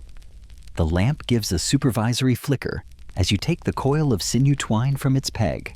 Rent the sled squeaks like a foreman approving a plan that creates inventory while he naps. You swipe the glam rock mammoth eye black because fast eyes see fast loops, and you step into snow that remembers rabbits.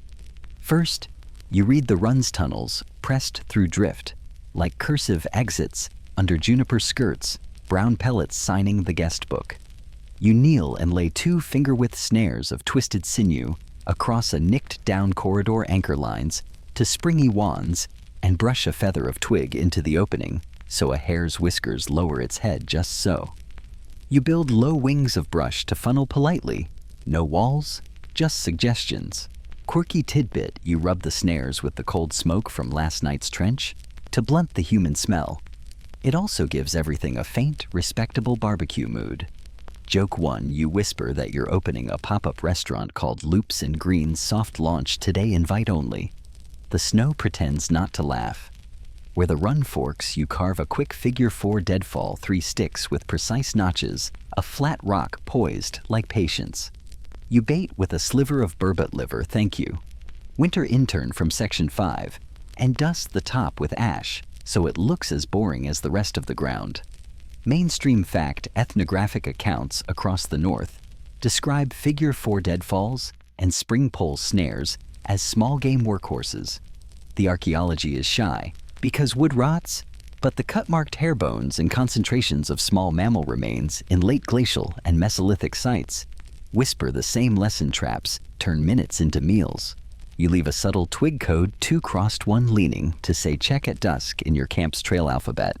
Then angle toward the alder fringe where you've hung a narrow bird net between bushes. It's just a curtain of twisted plant fiber barely there until morning light catches it.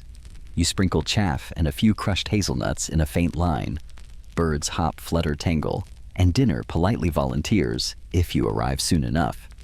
Historians still argue whether deep winter bird netting was common in the coldest zones or more of a shoulder season specialty.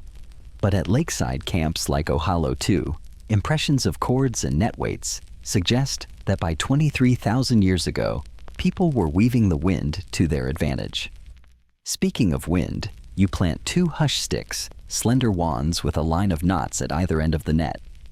When the breeze hums through, they make a faint zippering sound that draws curious finches in closer. Is it science? Is it sorcery?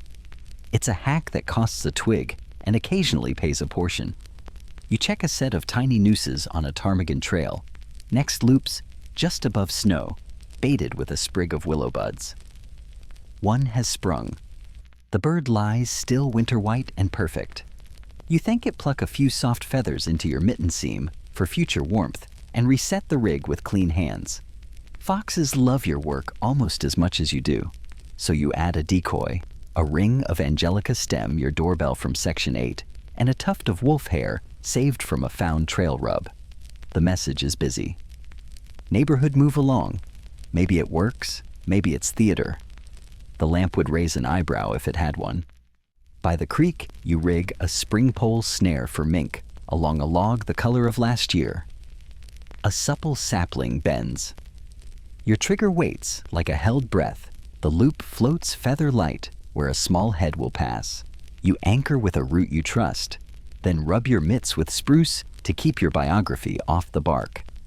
Mainstream fact. Riverbank addendum traplines for fur bearers.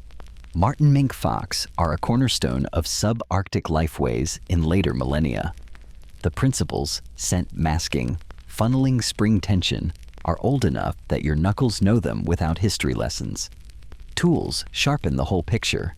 You strike a flint edge awake, dress your bone awl to a needlepoint, and lash a spare trigger to your belt with sinew, so oops becomes prepared. A cousin stitches snowshoes with split willow and rawhide the web. A patient lattice that turns you from sinker to skimmer. Quirky fringed tidbit. A thin strip of dry fish skin wrapped around a bleeding finger and held with a lick of hide glue makes a waterproof bandage that smells like competence. Your day becomes squeak, step, set, a rhythm you can hum. At a frozen beaver channel, you lay a deadfall heavier than the rabbit rocks, baited with peeled cambium. Yesterday's chips, section 9. Whether you catch beaver or only feed the wind. The set itself matters. You're distributing polite questions across the landscape and seeing who answers. Historians still argue whether intensified small game and trap use in the late glacial came from rising populations, changing climates, or simply the spread of cleverness. Whichever the driver your belly appreciates, diversification that doesn't burn daylight. Birds again. You pocket a wad of sticky pale paste you made from mistletoe berries and charcoal, a primitive birdlime that turns a twig into a tacky perch. It's controversial in every century. Use it sparingly, kindly, only for small quotas, and never near a nest. You swipe a smear on a decoy branch by a seep where waxwings gossip. 2. Land one sticks, you end the flutter quickly, and you promise the branch it can be boring again tomorrow.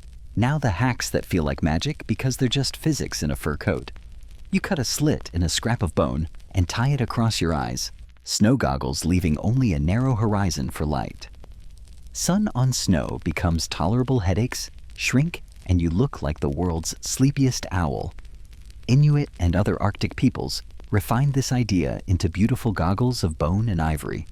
Genius travels on cold air. You string a line of dark hair across a drift. Blowing snow maps the wind's shape, telling you where scent will slip and where it will snag. You drop your snares in the lee pockets where smell goes to nap. Midday, you rotate back through the trapline because patience is a tool, but so is punctuality. A snare holds a hare mercifully quick. A second is sprung and empty, a seminar in humility. You rebuild, adjust the feather twig, and sprinkle 2 downy plucks, as if the world had written nothing to see with a soft pen. Rent meets you at the tree line complaining about overtime in theatrical squeaks. Joke 2, you negotiate a generous benefits package, 2 nutcakes and 1 promotion to deputy of dragging, and the sled accepts. You swing by the rack to grab a strip for the road and an extra for the lamp keeper, because good news tastes better when someone else gets some. On a low ridge, you set a series of tossing lines, simple weighted cords with small bone toggles that you can whirl and drop over a bird that flushes at your feet. Misses are cheap, hits are stew. You practice the wrist and wonder how many winters it takes for a motion to become your handwriting. Mainstream fact microsharp.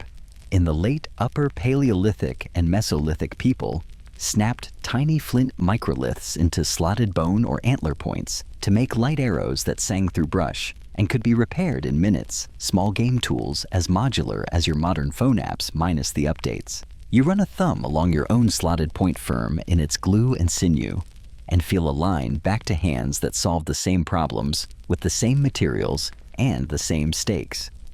As the light tilts, you make the rounds in reverse. The bird net yields a single plump thrush. The hush sticks hum their barely song. The beaver set is snowed over and untouched. You tidy it, shrug. The mink line has a gift you accept with a whisper.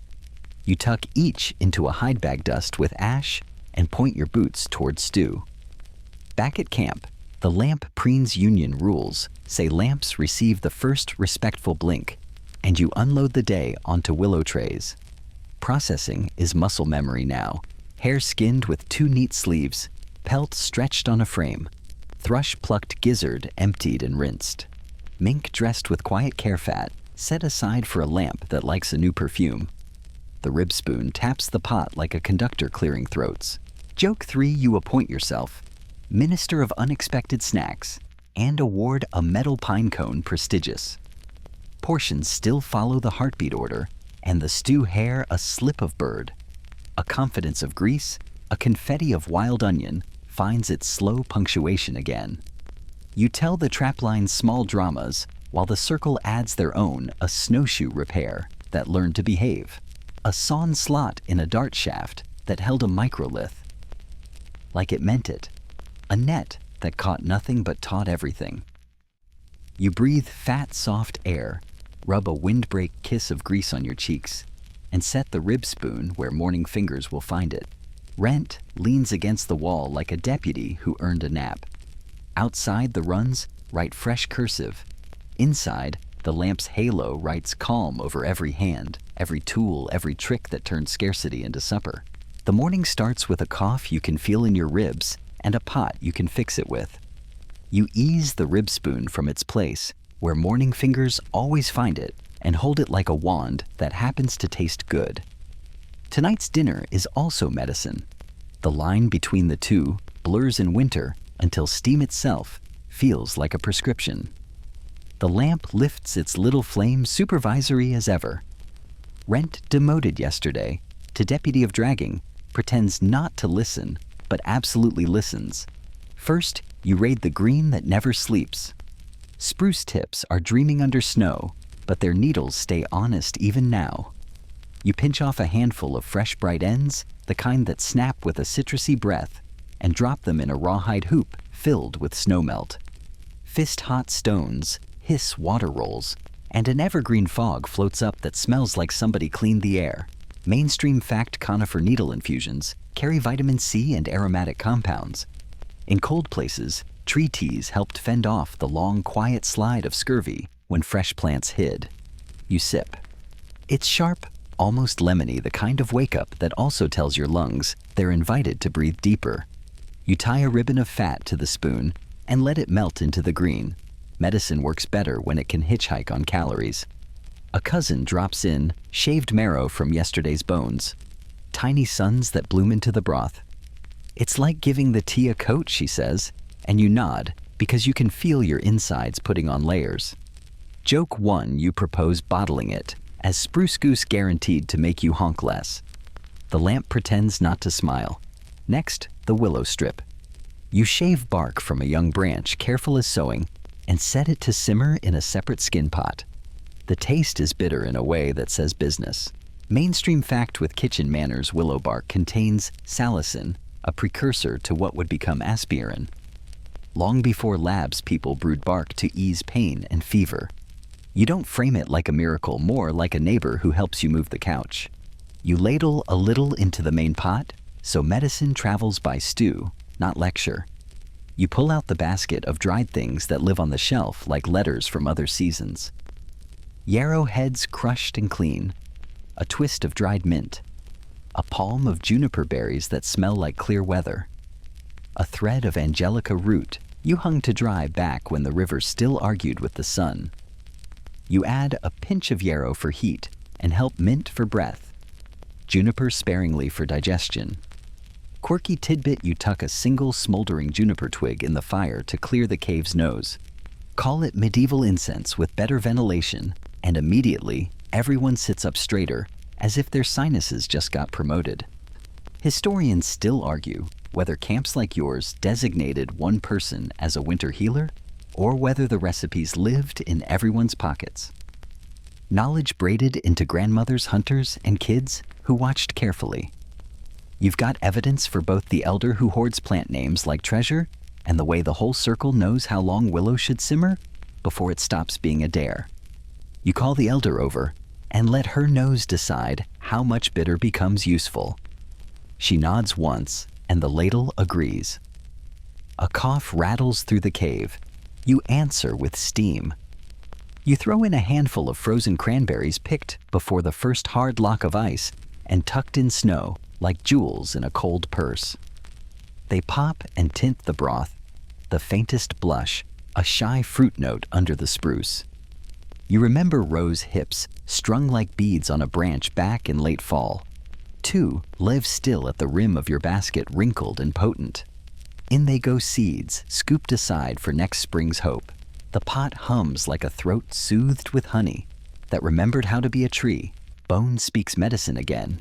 You crack a knuckle section and watch the collagen let go into the water, a slow silk that turns winter-stiff joints into kinder hinges. Mainstream note: long-simmered bone broth pulls gelatin and minerals into the pot. It's not a cure-all, but it makes thin calories thick and sore hands feel less betrayed when the sled asks for another mile. You tip in a careful spoon of fish oil, saved from the Burbot Section 5's Star Intern, because fats carry flavor and comfort. Your belly understands the chemistry, even if it calls it You check the fever corner rawhide slung low by the hearth where the heat pools. There, pinned with a thorn, is a ring of dried birch polypore you shaved off a log weeks ago. You crumble a piece into a little side pot with mint and a hair of honey, last summer's rage of bees thinned and cherished. Sip test pass. That goes to the coffer with a quiet "this helps." You tie a strip of soft hide around their chest, not tight, just enough to remind the ribs that they are hugged. Joke 2, you tell them it's a very fast belt, and the child beams at the brand expansion. On the hide beside you, waits a stubbly black nod from a birch chaga, the charcoal brown growth some folks swear by. You shave a little into the fire for luck, and into a second pot for a smoky tea that tastes like the idea of coffee wandering through a forest. You don't promise miracles. You promise warmth and a conversation your body knows how to have. Historians still argue whether people in the deep past used chaga widely or whether its romance is mostly later Siberian and northern folklore. Either way, the smell is kind, and kindness is a medicine you believe in. You mix a paste for outside aches, spruce resin, warmed until it stretches like sugar mashed with rendered fat, and a pinch of charcoal to thicken. The salve goes on cracked knuckles and angry heels, sealing out wet and coaxing skin toward okay. You set a little aside to patch a boot seam because technology loves multitasking. Quirky fringe trick. A smear of that resin along a spear haft makes a grippy stripe that survives even the kind of cold that makes opinions brittle. Organ meats get their moment because medicine is often dinner wearing a cape. You dice a sliver of liver into the pot, cautious, respectful. It's potent food dense with vitamins you can't pronounce when your teeth chatter. A few fish eyes go in too. They look at you like, trust me, and you do, because oil and collagen don't lie. Mainstream whisper indigenous Arctic diets built scurvy defenses by eating raw or lightly cooked organs and skin. Vitamins hide where you might not think to look if you grew up staring at cereal boxes. You don't cook these to death. You invite them to warm the room, and then you eat. For bellies that complain, you make a quiet sister to the big stew, a thin gruel of cattail starch. Section 6, mint, and a drop of fat stirred until it goes glossy and cooperative. You rub a wrist with a dollop of acorn tannin tea to tighten a little cut from this morning's willow. Tannins love a tidy edge. You lace a warmed strip of smoked hair around someone's throat like a scarf that also thinks about being a snack. Joke 3, you declare it haute scarf cuisine and threaten to start a boutique. You keep a line open to the debates because winter loves questions. Did Neanderthals self-medicate? You've heard the story that calculus on fossil teeth held traces of yarrow chamomile or poplar bitter plants that might soothe pain. You've also heard the counter that the bits arrived by accident, smoke or handling. Historians still argue whether those tiny ghost crumbs prove a pharmacy or just a camp where plants and people were always in the same breath. Tonight, you vote with your ladle plants and people's same breath better stew. When the pot is ready, you serve it like you always do. Elder smallest risk taker lamp keeper. Then you watch the first spoonfuls soften faces. The green notes lift the room. The marrow rounds the edges.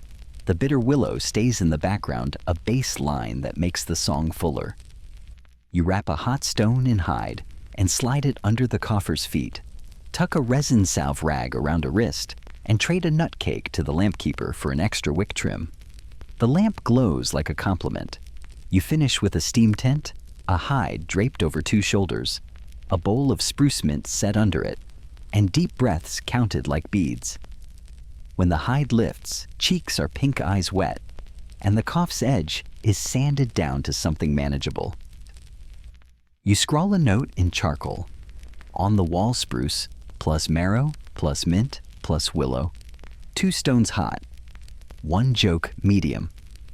Because records matter and you never know which future hand will thank you for writing it down. Before sleep, you rub the familiar windbreak kiss of grease along your cheeks. Swipe the glam rock mammoth eye black because rituals heal too, and set the rib spoon where morning fingers will find it. Rent sighs like a sled that approves of preventative maintenance. Outside, the dark feels less pointy. Inside, the stew's last small bubbles sound like syllables for easier. Winter hears you taking care and for once doesn't argue. You step out before the light is fully awake, draw a windbreak kiss of grease along your cheeks, swipe the glamrock mammoth eye black for morale and hitch, rent to 2 shaggy dogs who vibrate like kettle drums on legs. Their breath plumes tails write looped signatures in the snow, and the small harnesses plaited rawhide and patience creak as if remembering other trails. Today is maps of memory and trade, following the quiet grammar of caches you made, swapping tomorrow in the form of dried fish and nutcakes, and feeding the dogs that help you eat. Your first waypoint is the sleeping seal stone by the creek, 2 notches on its edge, your private punctuation. Under the drift waits a larder fish heads packed with greens for ferment, 2 grease cakes set hard as candles, and a coil of jerky painted with fat until it forgot how to rot. You take a cake for the dogs, break it into thirds, and they tuck their gratitude into their eyes rather than their throats. Quirky tidbit. You rub a whisper of grease on the sled runner's prehistoric ski wax because friction is a problem you can season. The trail itself is a story you told yourself days ago. 3 pebbles in a birch eye pattern point toward the nut pit. A V of twigs says grease cakes here. A rope knot snugged just so on a branch means turn after the windbreak. The child who adores the very fast, trots beside you, reciting the rope and branch alphabet, and you nod at each letter like a librarian of snow. Historians still argue whether Paleolithic wayfinding relied mostly on shared landmarks and oral songlines, or whether people also built more formal sign systems. Your camp practices all of the above and calls it Tuesday. At the nut pit, spruce needles lift like a green lid. Inside, bark sacks of hazel and a narrow pouch of pine nuts, winter confetti dense enough to pay for news. You load a modest share, never empty a pit unless you're moving far, and heed the first rule of trade show. Up with something that survives being jostled and still tastes like a plan. You add a string of smoked fish, 2 cattail cakes, and a little sealed stomach of rendered fat sunlit gold in a skin bottle. Rent squeaks the way a ledger clears its throat. Joke 1, you promote the sled back to Chief Logistics Officer, and both dogs wag in agreement because titles improve traction. The dogs read ground the way you read clouds. A low growl of veer, and they skirt a drift that hides a hollow. You would have stepped through and invented slapstick. Mainstream fact: early dog domestication likely threads through the late Pleistocene burials, like the 14,000-year-old Bonn Oberkassel dog in Germany tell of canids living and dying with people.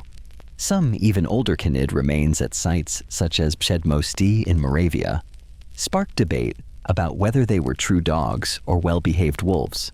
Historians still argue whether ice-age dogs already pulled loads, primarily tracked, or chiefly guarded the camp. Your pair does all 3, with the job title good. By mid-morning, you reach the split willow that looks like a slingshot, the landmark where trails braid. The first braid leads to a slate outcrop, the second to a neighbor camp tucked in the lee of a ridge smoke, writing a friendly exclamation into the sky. You choose the second dogs trotting into the scent of other stews. Trade is a circle within the circle. You bring fat fish and nutcakes. You hope for stone and salt and maybe a story that makes the lamp laugh. They welcome you with mittens, thumping hides a greeting loud enough for the wind to hear. A runner lays out their wares on a bark tray. Long honey gray blades of flint, finer than your river cobbles. A few bright chert flakes with edges like water, and a small bag of white crystals from a far spring salt, the kind that makes stew stand up straighter. Mainstream fact: prehistoric exchange networks ferried materials far beyond local ranges. Mediterranean shells found hundreds of kilometers inland. Baltic amber carried south obsidian, traveling across valleys, evidence that far was just another ingredient. You trade dried fish for a long blade grease, for a pinch of salt nut cakes, for a story about a herd moving like weather. You keep the humor small and warm. Joke 2, you change the minister of smoke direction to an intercamp role and fan a little better draft over their hearth with a fern. The smoke egalitarian as ever kisses everyone equally. The lamp keeper in this camp trims a wick with the sort of authority that makes flames behave. You watch and learn a tiny trick about angling the wick to feed both heat and light without tantrums. You gift a catkin string to their child, who ties it immediately to a dog's harness and declares the animal very fast. The dog agrees. You ask shyly about stone drills. They show a slotted antler with tiny microlith blades glued in birch tar modular teeth for a tool that eats wood politely. You recognize the tar bead's gloss. Yours at home has the same fingerprint swirl. Historians still argue whether such composite tools diffused widely through trade gossip or sprang up independently wherever winters made cleverness non-negotiable. Either way, you press a flake to an antler socket and feel the click of a solve. Payment ripples both ways. You pour dogs' rations into a bark bowl, fish trimmings a ladle of broth, a skim of fat. They eat with the seriousness of professionals. Mainstream fact sled-type dogs in Siberia are well attested by the early Holocene sites like Zhukov Island. Show dogs selected for hauling by around 9,500 years ago, but many researchers see earlier human-canid cooperation in tracking guarding and load sharing. Your pair drags light today and earns heavy thanks. You rub their paws with a dab of grease to keep snow from biting another wax for another runner. On the way back, you visit 2 more waypoints, a cliff with a shallow niche where you stashed a coil of sinew and a backup lamp wick, marked with 3 vertical scratches and a narrow rock throat that exhales cold. Your natural fridge where 2 little skins of ocean thunder ferment wait for their taste test. The dogs pull steadier after snacks. You promise them trimmings tonight and mean it. Quirky tidbit, you sometimes mark cash stones with a dab of urine, yours or the dog's, to declare ours in a language foxes read reluctantly. Across the flats, a trio of runners appears, sled skates whispering. Greetings, then business braided with gossip. One has ochre iron-rich earth that turns skins handsome and helps preserve them. Another carries antler blanks. The third asks if your nutcakes sing as loudly as rumors claim. You break a cake share and hear the news that a salt spring up valley is flowing clean again after a freeze, the crystals growing like teeth on sticks. You trade a strip of grease-lacquered jerky for directions, composed of metaphors, cliff like a sleeping dog willow, like a broken harp, snowdrift like a whale's back. Your map room between ears behind eyes adds a hallway. Historians still argue whether winter aggregation sites functioned as true markets with standardized exchange, or as feasting nodes where gifts and marriages and songs did the accounting. What you live is simpler. Delayed reciprocity, remembered kindness, and the knowledge that a grease cake travels farther than a boast. You scratch a tiny tally on your debt stone when you get home so spring can sing about trying, not about owing. The last cache sits under a leaning spruce whose trunk wears a lightning scar like a sash. Beneath the roots is a cool cave where you tucked a pair of hides and a pouch of dried bulbs. Everything is as you left it. Clean, cold, anonymous to anyone but you. You replace the snowplug brush away your tracks with a spruce bough and leave a tiny feather in the bark crack the camp's sign that generosity has already visited. Dusk leans in and you answer with speed. The dogs pull as if the trail were a string they recognize. Rent glides as if flattered. Joke 3, you promise the sled an annual review and a raise in hazelnut crumb bonuses. The sled says nothing, which you take as acceptance. At the cave mouth, the lamp brightens when it sees the bundle of stone and the pinch of salt. Lamps love upgrades. Dinner tastes like travel fish stew, rounded with a guilty pinch of the new crystals, a drizzle of grease for Aurora hazelnut sprinkle, because morale cooks too. You set the first bowls in the heartbeat order: elder, smallest risk-taker, lamp keeper. Then slide a generous portion into the dog's bark bowl. They eat sigh and fold themselves into warm commas by the door ears half-cocked for Fox News. Mainstream fat last spoon, beads of marine shell turning up far inland, and distinctive stone tools found far from their source testify that Ice Age people threaded landscapes with paths of trade and memory. You feel those paths in your legs, and in the way your hands remember which twig means turn here. The cave glows, the rib spoon rests, where morning fingers will find it. And outside, the lightning scar spruce draws a dark line across the stars like a bookmark. You've eaten tonight because yesterday you took notes, because dogs translated snow for you, because neighbors traded stone for fat, and because your map lives as securely in your chest as any cache under ice. Winter nods. You nod back with a full mouth. Hunger doesn't knock politely in late winter. It slips in sideways and straightens the corners of your mouth. You light the lamp trim the wick like it's a negotiation and glance at the ledger. Only you can see. Racks thinner pits, lighter wind louder. This is the stretch where you ration carefully. Boil bones again, chew seaweed strands, and keep spirits steady. With the small brave lies you and your ancestors always tell by lies. Of course you mean songs. You begin with arithmetic, the pot understands.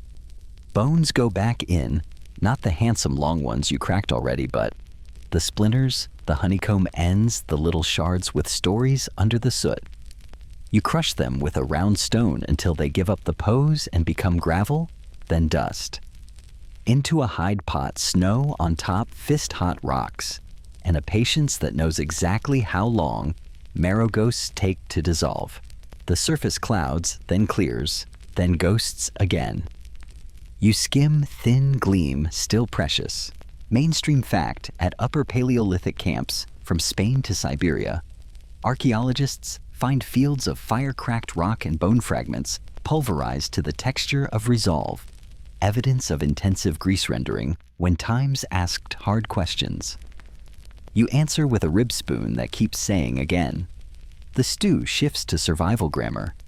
You thin it with cattail starch scraped from yesterday's last rhizome. You salt with a ceremonial pinch from Trade Section 13's Happy Crystals, and you float exactly 1 spoon of grease on top, the little aurora that lets your body exhale without swagger. Portions remain the heartbeat. Order elder smallest risk-taker lamp keeper, and bowls are full enough for gratitude and just shy of forgetfulness. Joke 1, you call it minimalist cuisine and the lamp rolls its flame like an eye. Today's road runs to the shore. The sea has moods, but also habits. And one of them is leaving gifts tangled in rack lines, dulse like red ribbons, kelp like sleeping belts, sea lettuce like green prayers. You cut what's clean fresh and not harbor for shells you don't want. You rinse in the surf, then thread the fronds on willow to dry in a wind that tastes like iron. Quirky tidbit, a few strips hang by the lamp as wick collars. The salt helps the flame behave and the smell pretends to be a warm harbor. You chew a strand, it's briny and hopeful, and you tell your stomach snack with manners. It growls back in fluent sarcasm. Back at camp you make kelp nest dumplings, shredded seaweed mixed with acorn meal, and a thumb of grease pinched into discs that steam on wet bark. They taste like somebody taught the ocean to soften its opinions. Mainstream fact, coastal foragers, from the Jomon of Japan to Mesolithic people in the North Atlantic, use seaweeds as steady winter foods. Modern analyses of old middens say yes, there was iodine in those days. You feel smarter already, or at least less shouty inside your joints. Rationing is choreography now. Grease cakes are scored with tidy lines, 1 per person per day, with a bonus tick for the chief of toasty toes if cold claw's too hard. Jerky is weighed by thumb width, not generosity. The debt stone by the hearth gets 3 new notches, 1 for the neighbor who sent a pinch of salt, 1 for the runner who warned of thin ice near the bend, 1 for the child who surrendered their nut cake without making a speech. Historians still argue whether late winter scarcity sharpened egalitarian rules or pressed some bands into stricter hierarchies. Tonight, your circle chooses the first on purpose and the second only for jokes. You boil bone grease again. Yes, again. The gravel from the morning yields one last whisper of fat and a broth that gels at room temperature into something wobbly, humble, and exactly right. A cousin scrapes the pot bottom, the fond that every kitchen loves, into a streak on a new dart as a blessing. May it come home tasting like this. You recognize the ritual from Section 10 and call it continuity. The lamp calls it seasoning. Both are correct. Joke 2, you declare the pot officially vintage and threaten to sell it to a museum for 30 acorns and a luxury hide. Faith arrives without asking to be capitalized. You touch the ochre stripe on your wrist, add 3 dots for 3 solved days, and tie a grass loop over the door to catch wandering luck. Someone hums the herd song under their breath. Someone else tells the old story about the time a burbot volunteered for duty. Section 5's winter intern adored forever. You hang an Angelica ring near the meat bag to sing that thin doorbell against foxes, because belief is also a tool. Historians still argue whether winter rituals were primarily morale technology or cosmology made daily. The result here is the same posture lifts ladles, measure kinder jokes, land softer. You try famine tricks that you hope won't become habits. A scrap of old hide clean hair scraped boiled until the collagen surrenders thickens the pot. It's more story than food, but stories have calories when you stir them with enough resolve. You shave pine cambium, section 9 into matchsticks, and toast them until the bitterness loosens. They pretend to be noodles convincingly enough to make your mouth grateful. You mash the last frozen cranberries and paint a sweet stripe along a child's bowl because dignity and sugar both matter. Quirky fringe tidbit. A few camps, press a hunger stone. A palm-sized rock warmed by the fire against the stomach to trick it into feeling fed. It's placebo as pillow, and tonight it works for exactly the length of one story. You rebuild the lamp's habits too. First drop goes to flame, second to bowls, third to tools, fourth this week to rent's runners, because friction doesn't care that it's February. Rent demoted, promoted, and currently, Chief Logistics Officer again squeaks with the dignity of a sled, accepting a medal made of toasted hazelnut crumbs. Joke 3, you promise a spring review with unlimited cattail benefits, and the sled makes no comment, which you interpret as stunned gratitude. There's a debate about fasting that never quite ends. Some elders say a planned lean day keeps minds sharp and bellies honest. Others say winter does the planning, and your job is to wring every calorie from every breath of broth. Historians still argue whether prehistoric ritual fasts existed as intention or only as necessity, dressed in nice words. You split the difference one light day with extra tea, then a day that tastes like effort rewarded.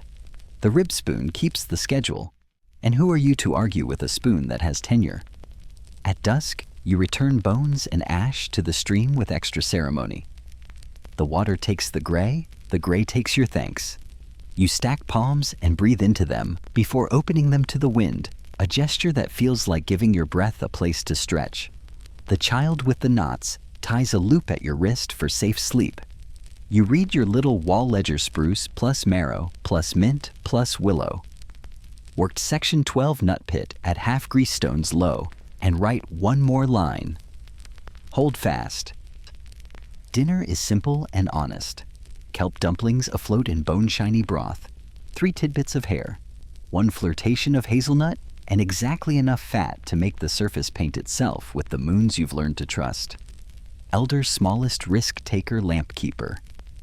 You count the bowls like you count the days left until the first barks show green under snow, and the air smells less like iron and more like wet promises. Before sleep, you make the ritual rounds windbreak kiss of grease across your cheeks, glam rock mammoth eye black, because the look refuses to quit rib spoon, placed where morning fingers will find it, lamp wick trimmed to hush, rent angled against the wall like a sled that believes in tomorrow. Outside, the sea breathes the slowest lullaby. Inside, stomachs answer with quieter voices. Hunger is in the room. So are you the pot, the songs, the bain, the ledger of kindness, and the part of winter that when properly fed with patience and a little fat agrees to become spring. The days lengthen by spoonfuls. You feel it first in the lamp how the wick needs one less trim before the pot simmers, and then in the snow which softens around trunks and shows ovals of earth the color of soup ladled thin.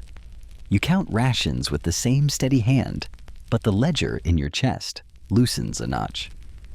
Late winter tests the quiet parts of you, the patience that renders bones again, and the humor that calls kelp a noodle with a straight face.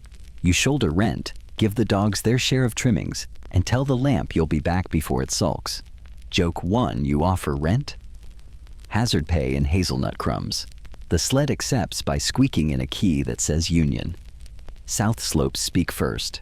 You kneel where wind has combed the drift thin and pinch 2 stubborn shoots of wild onion that refuse to wait for poetry. A hollow under birch breathes wet. You set a sliver of bark, catch the pale drip of sap, and taste the faintest sugar like memory waking. Mainstream fact in many cold regions. Early spring sap birch maple became a seasonal tonic and sweetener, a tiny bridge between winter fat and summer fruits. Archaeological woodcraft and ethnographic records keep that habit alive. You don't plan a feast on sap, but you plan a smile which matters. There are firsts you keep secret until you're sure. The year's first egg in a drifted nest, warm as a borrowed hand. The year's first nettle rolled between gloved fingers to muzzle the sting, then floated in the pot with a spoon of fat. The year's first willow catkin, soft as lamp smoke chewed, for the same quiet reasons you shaved bark weeks ago. Historians still argue whether firsts in the deep past triggered formal rituals.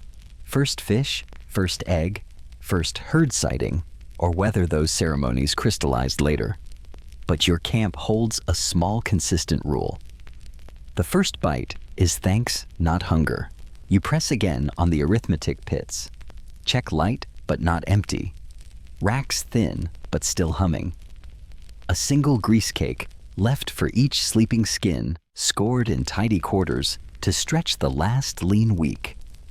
You return bones to the pot, crush the tiny left-behinds, and pull one last whisper of warmth from the white dust.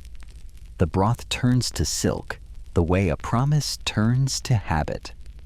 A cousin scratches 3 dots of ochre on your wrist, 3 solved days, and ties a fresh grass loop above the door to catch wandering luck. Quirky tidbit, the loop gets a tiny feather. If it's gone by morning, generosity ate before you did, which is considered excellent manners for luck. The dogs tell you news before your eyes do. Their ears tilt to a rhythm beyond wind. Distant hooves, snow, sloughing off on 1,000 careful steps. Reindeer. You climb the low ridge where you drew the drive lines in charcoal earlier in the season, and there, tiny far reel, their dark backs move like commas across a white page. Not today, maybe not tomorrow, but soon. The mapping and the patience will meet. You kneel and touch the snow with your bare palm for the length of 3 breaths. Humility, gratitude, and a quiet deal with the weather. Back at the fire, the circle remembers the old song that lengthens days. You portion to the heartbeat. Order elder, smallest risk-taker lampkeeper, and watch how faces soften when green hits the tongue. Nettles taste like the color you've been missing. Sap tastes like rumors of dessert. A single egg poaches in the broth like the sun rehearsing. Historians still argue whether spring aggregation feasts, shell-heap salmon runs, reindeer crossings were the anchor events that knit bands into wider nations, or merely the delicious coincidences of animal calendars and human appetite. You plan to argue later with your mouth full. Tools get spring upgrades while stew steams. You score rawhide thongs narrower for lighter days, file a slivered rib into a fresher needle, and lay out the long flint blade you traded for in Section 13. You haft it with birch tar and hide glue that smells like every soup you've ever believed in, then burnish the handle with a dab of grease because your hands are worth nice things. Joke 2. You dub it the very fast knife, and the child brand ambassador for Glamrock Mammoth Eyeliner approves with a solemn nod. You keep one ritual even now, bones set in a neat pile by the door. Palm to the heap, a whisper of ash, a thank you that uses no verbs. Fish skins crisp for chips, because joy remains part of nutrition. A nut cake is divided smaller, and nobody complains, because everybody sees the first green halos around the spruce and hope is famously filling. The lamp has feelings about spring. It flickers less from hunger and more from pride. Across the Arctic and subarctic, lamps like this stone, bowls with fat and wick, anchored domestic life through long dark. That is the mainstream fact you carry like a family photograph. You touch the rim and promise even when the sun forgets to set in a few months, you'll still give the lamp the first drop. Respect is also a fuel. Historians still argue whether such domestic priorities lamp first elder, first smallest second, or universal or variable across bands. Your circle has chosen, and your belly agrees with the ethics. News arrives with a runner. The salt spring up valley has thrown new crystals like frost grown backwards. A fox pair is denning near the mossy boulder. The river's ice has changed its song. You trade a sliver of grease-lacquered jerky for the exact metaphor map. Willow like a broken harp drift, like a whale's back, which humorously matches the one you wrote on the wall. Joke 3, you announce a cartographer's guild. Membership fee is one good simile and a cattail cake. Evening stretch. You find the rib spoon where morning fingers always find it, and you set it down with that secret relief that means you're going to need it less hungrily soon. You dab a windbreak kiss of grease across your cheeks for habit's sake, and swipe the glam rock mammoth eye black, because tradition is also a way to tell your body. We made it.